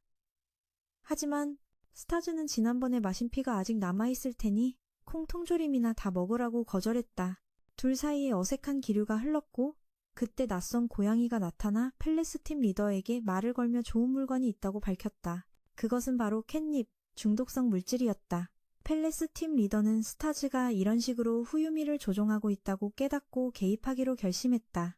하지만 그가 능력을 발동하려는 순간 그는 이상한 감각을 느꼈다. 한편 스타즈는 후유미에게 그녀의 상태에 대해 설명하고 있었다. 그에게서 마력을 받을 때마다 그녀의 마력이 점점 약해져서 마력을 보충해야 하는 주기가 점점 짧아지고 있다는 것이었다. 그것이 그가 그녀에게 자신의 피를 마시게 하고 싶지 않은 이유였다. 긴급한 상황이 아니라면 말이다. 그때 후유미는 자신의 몸이 점점 사라지는 것을 깨닫고 공황에 빠지기 시작했다. 스타즈는 왜 더 일찍 말하지 않았냐며 그녀를 꾸짖었다. 그는 그녀에게 절박함을 더 명확하게 보여달라며 부활하고 싶은 갈망을 보여달라고 요구한 뒤 자신의 손가락을 내밀어 피를 빨게 했다. 하지만 그녀가 너무 많이 빨아들이자 스타즈는 그녀의 상태를 걱정하며 그녀를 멈춰 세웠다. 그녀가 더 이상 버틸 수 없으며 무언가 해야 한다는 것을 깨달았다. 한편 캣닙에 취해 목표를 놓친 펠레스 팀 리더는 팀으로 돌아와 혼자서 목표를 공격해 거의 쓰러뜨릴 뻔했다는 이야기를 지어냈다. 하지만 다른 멤버들이 그의 거짓말을 폭로하자 그는 매우 창피했다. 그 후 스타즈와 후유미는 여정을 계속했고 후유미는 전날 있었던 일 때문에 여전히 부끄러워했다. 하지만 스타즈는 전혀 신경 쓰지 않았고 그것이 그녀의 부활 과정에 필요한 일부라고 생각했다. 그때 그들은 귀여운 아기 고양이를 보았고 후유미는 즉시 다가가 쓰다듬고 싶어 했다. 스타즈가 마개 고양이의 위험성에 대해 경고했지만 그녀는 듣지 않았다. 그러자 그 고양이는 펠레스 팀 리더로 변하며 그것이 함정이었음을 밝혔다. 그의 행동은 완전히 고양이 같았지만 자신은 고양이가 아니라고 했다. 귀찮아진 스타즈가 그를 공격했지만 펠레스 팀 리더는 그 공격을 쉽게 피했다. 이것은 일방적인 사냥, 즉 뱀파이어 사냥이라고 밝히자 펠레스 팀 전원이 나타나 스타즈와 후유미를 포위했다. 스타즈는 펠레스 팀이 머뭇거리는 것을 보고 혼자서 해결하기로 했다. 펠레스 팀이 서로 다투는 동안 스타즈와 후유미는 탈출할 기회를 엿봤지만 펠레스 팀 리더는 스타즈의 의도를 미리 알고 있었다. 그의 능력은 마음을 읽는 것으로 희생자의 일부를 몸 안에 지니고 있으면 상대방의 모든 움직임을 읽을 수 있다고 밝혔다. 그리고 또 다른 팀원인 로이는 채팅방 능력을 가지고 있어 그가 읽은 정보를 팀 전체와 공유할 수 있었다. 그리고 그들 중 한 명이 스타즈를 죽일 수 있는 능력을 가지고 있다고 밝히고는 공격을 시작했다. 스타즈는 그들의 모든 공격을 쉽게 피하며 그들의 약함을 비웃기 시작했다. 하지만 그들은 동요하지 않았고 갑자기 후유미와 함께 사라졌다. 스타즈는 크게 당황하며 자신의 상처가 낫지 않는다는 것을 깨달았다. 한편 후유미는 다른 공간에 갇혔고 펠레스 팀 리더는 스타즈를 제거한 후에 풀어주겠다고 말했다. 후유미는 도움을 청하기 위해 소리치려 했지만 소용없었다. 그녀의 목소리는 필사적으로 그녀를 찾고 있는 스타즈에게 닿지 않았다. 한편 너무 많은 피를 흘린 스타즈는 점점 약해져 죽을 위기에 처했다. 그때 펠레스 팀이 나타나 그를 끝장내려 했다. 그들은 뱀파이어도 별거 아니라고 생각했다. 하지만 절망에 빠진 스타즈는 후유미를 떠올리며 일어설 힘을 얻었고 이는 펠레스 팀을 크게 놀라게 했다. 그리고 스타즈는 힘을 회복하기 위해서는 적의 마력을 흡수하면 된다는 것을 깨달았다. 그는 그들을 쉽게 쓰러뜨리고 후유미를 어디에 숨겼는지 말하라고 요구했다. 한참을 망설이던 끝에 그들은 마침내 그녀의 위치를 밝혔다. 스타즈는 성공적으로 후유미를 구출했고 후유미는 스타즈가 준 총에 사실 총알이 들어있었다는 것을 깨달았다. 그리고 스타즈는 펠레스 팀의 비행선을 징발하여 마게 아크로폴리스로 가기로 결정했다. 그곳에 잠입하는 것은 매우 어렵지만 이 비행선이 있으면 불법으로 침입할 수 있다고 설명했다. 한편 가는 길에 그들은 레이더 시스템에 발각되었고 개의 손을 가진 문지기가 그들을 맞이할 준비를 하고 있었다. 그리고 스타즈와 후유미는 비행선에서 뛰어내렸다. 스타즈는 후유미에게 다시는 놓지 않겠다고 안심시켰다. 한편 스타즈와 후유미를 놓친 펠레스팀은 자신들의 계획이 실패했음을 깨달았다. 그들이 믿었던 문지기는 바보였다. 한편 스타즈와 후유미는 막의 아크로폴리스에 성공적으로 착륙했다. 이는 그들의 여정에 새로운 장을 열었다. 혼자서 모든 것을 해결하기로 결심했다. 그 순간 그의 머릿속에는 팀원들의 무심함과 밤새워 만들어준 이름표에 대한 생각이 떠올랐다. 그리고 자신의 능력을 써야만 그들이 말을 듣게 할 수 있다는 사실에 대해서도. 그것은 그가 전혀 원하지 않는 일이었지만 이번 목표는 고도의 집중력이 필요한 뱀파이어였기에 어쩔 수 없었다. 하지만 알고 보니 그것은 리더가 혼자 정찰을 가도록 꾸민 연극일 뿐이었다. 다른 멤버들은 그가 다른 선택지가 있었다면 그렇게 하지 않았을 거라는 걸 알고 있었기 때문이다. 그럼에도 그들은 여전히 그를 리더로 여겼다. 곳에서는 스타즈와 후유미가 다른 악마들의 영역에서 비밀을 유지하는 것에 대해 논의하고 있었다. 하지만 스타즈는 어울리려면 야생적으로 굴어야 한다며 후유미에게 총알 없는 장난감, 총을 건네주고는 항상 위치를 알 수 있도록 그녀의 몸에 끈을 묶었다. 이 때문에 후유미는 자신이 팔려가는 것 같다고 느꼈지만 스타즈는 절대 그럴 일 없을 거라고 그녀를 안심시켰다. 한편 펠레스팀은 목표물을 발견했다.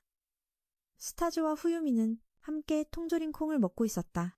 펠레스팀 리더가 아주 싫어하는 음식이었기에 그는 스타즈에게 더욱 분노했다. 후유미는 콩을 싫어했지만 부끄러워서 차마 말을 꺼내지 못했다. 대신 그녀는 다른 요구를 했다. 스타즈의 피를 조금 마시고 싶다는 것이었다.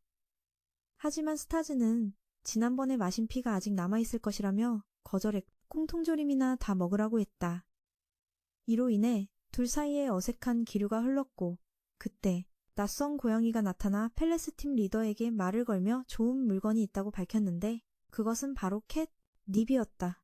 그 중독성 물질 때문에 펠레스팀 리더는 스타즈가 이런 식으로 후유미를 조종하고 있다고 깨닫고 개입하기로 결심했다. 하지만 그가 능력을 발동하려는 순간 이상한 감각을 느꼈다. 한편 스타즈는 후유미에게 그녀의 상태, 즉 그녀의 마력이 점점 약해지고 있다는 것에 대해 설명하고 있었다. 그에게서 마력을 받을 때마다 점점 약해져서 마력을 보충해야 하는 주기가 점점 짧아지고 있었던 겁니다. 그게 바로 그가 긴급 상황이 아니면 그녀가 자신의 피를 빠는 것을 원치 않았던 이유였습니다. 그때 후유미는 자신의 몸이 점점 사라지고 있는 것을 깨닫고 공황에 빠지기 시작했습니다. 스타즈는 왜 더 일찍 말하지 않았냐며 그녀를 꾸짖고는 자신의 절망감을 더 명확하게 표현하라고 부활하고 싶은 갈망을 보여달라고 요구한 뒤 자신의 손가락을 내밀어 피를 빨도록 허락했습니다. 하지만 그녀가 너무 많이 빨아들여 스타즈가 그녀의 상태를 걱정하며 막아야 했습니다. 그는 그녀가 더 이상 버틸 수 없으며 무언가 조치를 취해야 한다는 것을 깨달았습니다. 한편 페레스팀의 리더는 CNIP와 술에 취해 목표를 놓친 후 팀으로 돌아와 혼자서 목표물을 공격해 거의 쓰러뜨릴 뻔했다는 이야기를 지어냈습니다. 하지만 다른 멤버들이 그의 거짓말을 폭로하자 그는 크게 창피를 당했습니다. 그 후 스타즈와 후유미는 여정을 계속했고 후유미는 여전히 전날 있었던 일에 대해 부끄러워했습니다. 하지만 스타즈는 전혀 신경 쓰지 않으며 그것이 그녀의 부활 과정의 필수적인 부분이라고 생각했습니다. 그러다 그들은 귀여운 아기 고양이를 보았고 후유미는 즉시 다가가 쓰다듬고 싶어 했습니다. 스타즈가 막의 고양이의 위험성에 대해 경고했지만 그녀는 듣지 않았습니다. 그러자 그 고양이는 페레스 팀의 리더로 변하며 그것이 함정이었음을 밝혔습니다. 그는 고양이가 아니라고 말했지만 그의 행동은 완전히 고양이와 똑같았습니다. 그 후 방해받는다고 느낀 스타즈가 그를 공격했습니다. 하지만 페레스 팀의 리더는 그 공격을 쉽게 피했습니다. 그러자 페레스 팀 전체가 나타나 스타즈와 후유미를 포위했습니다. 스타즈는 페레스 팀의 지체되는 모습을 보고 혼자서 모든 것을 해결하기로 결심했고 페레스 팀이 서로 다투는 틈을 타 스타즈와 후유미는 탈출할 기회를 잡았습니다. 하지만 페레스 팀의 리더는 스타즈의 의도를 미리 알고 있었습니다. 그는 자신의 능력이 독심술이며 희생자의 일부를 몸 안에 지니고 있으면 상대의 모든 움직임을 읽을 수 있다고 밝혔습니다. 그리고 팀의 다른 멤버인 로이는 채팅방 능력을 가지고 있어 그가 읽은 정보를 팀 전체와 공유할 수 있었습니다. 그리고 그들은 자신들 중 한 명이 스타즈를 죽일 수 있는 능력을 가지고 있다고 밝혔습니다. 그러고는 공격을 시작했습니다. 스타즈는 쉽게 그들의 모든 공격을 피하며 그들의 약함을 비웃기 시작했습니다. 하지만 그들은 전혀 동요하지 않았습니다. 그러더니 갑자기 후유미와 함께 사라져버렸고 스타즈는 크게 당황하며 자신의 상처가 낫지 않는다는 것을 깨달았습니다. 한편 후유미는 다른 공간에 갇혔고 페레스 팀의 리더는 그녀에게 스타즈를 제거한 후에 풀어주겠다고 말했습니다. 후유미는 도움을 청하려 소리쳤지만 소용없었습니다. 그녀의 목소리는 필사적으로 그녀를 찾고 있는 스타즈에게 닿지 않았습니다. 한편 스타즈는 과다출혈로 점점 약해져 죽을 위기에 처했습니다. 그때 페레스 팀이 그를 끝내기 위해 나타났습니다. 그들은 뱀파이어도 별거 아니라고 생각했습니다. 하지만 절망에 빠진 스타즈는 후유미를 떠올리며 일어설 힘을 얻었고 이는 페레스 팀을 크게 놀라게 했습니다. 그러다 스타즈는 힘을 회복하기 위해 적의 마력을 흡수할 수 있다는 것을 깨달았습니다. 그 후 그는 쉽게 그들을 쓰러뜨리고 후유미를 어디에 숨겼는지 말하라고 요구했습니다. 잠시 뜸을 들인 후 그들은 마침내 그녀의 위치를 밝혔습니다. 스타즈는 후유미를 성공적으로 구출했고 후유미는 스타즈가 준 총에 정말로 총알이 들어있었다는 것을 깨달았습니다. 그리고 스타즈는 페레스 팀의 비행선을 징발하여 마계의 아크로폴리스로 가기로 결정했습니다. 그는 그곳에 침입하는 것이 매우 어렵지만 이 비행선이 있으면 불법으로 침입할 수 있다고 설명했습니다. 한편 가는 도중에 그들은 레이더 시스템에 발각되었고 개의 손을 가진 문지기가 그들을 맞이할 준비를 하고 있었습니다. 그러자 스타즈와 후유미는 비행선에서 뛰어내렸습니다. 스타즈는 후유미에게 다시는 그녀를 놓지 않겠다고 안심시켰습니다. 한편 페레스 팀은 스타즈와 후유미를 놓친 후 자신들의 계획이 실패했다는 것과 그들이 믿었던 문지기가 사실은 멍청이였다는 것을 깨달았습니다. 한편 스타즈와 후유미는 마계의 아크로폴리스에 성공적으로 착륙하여 그들의 여정에 새로운 장을 열었습니다.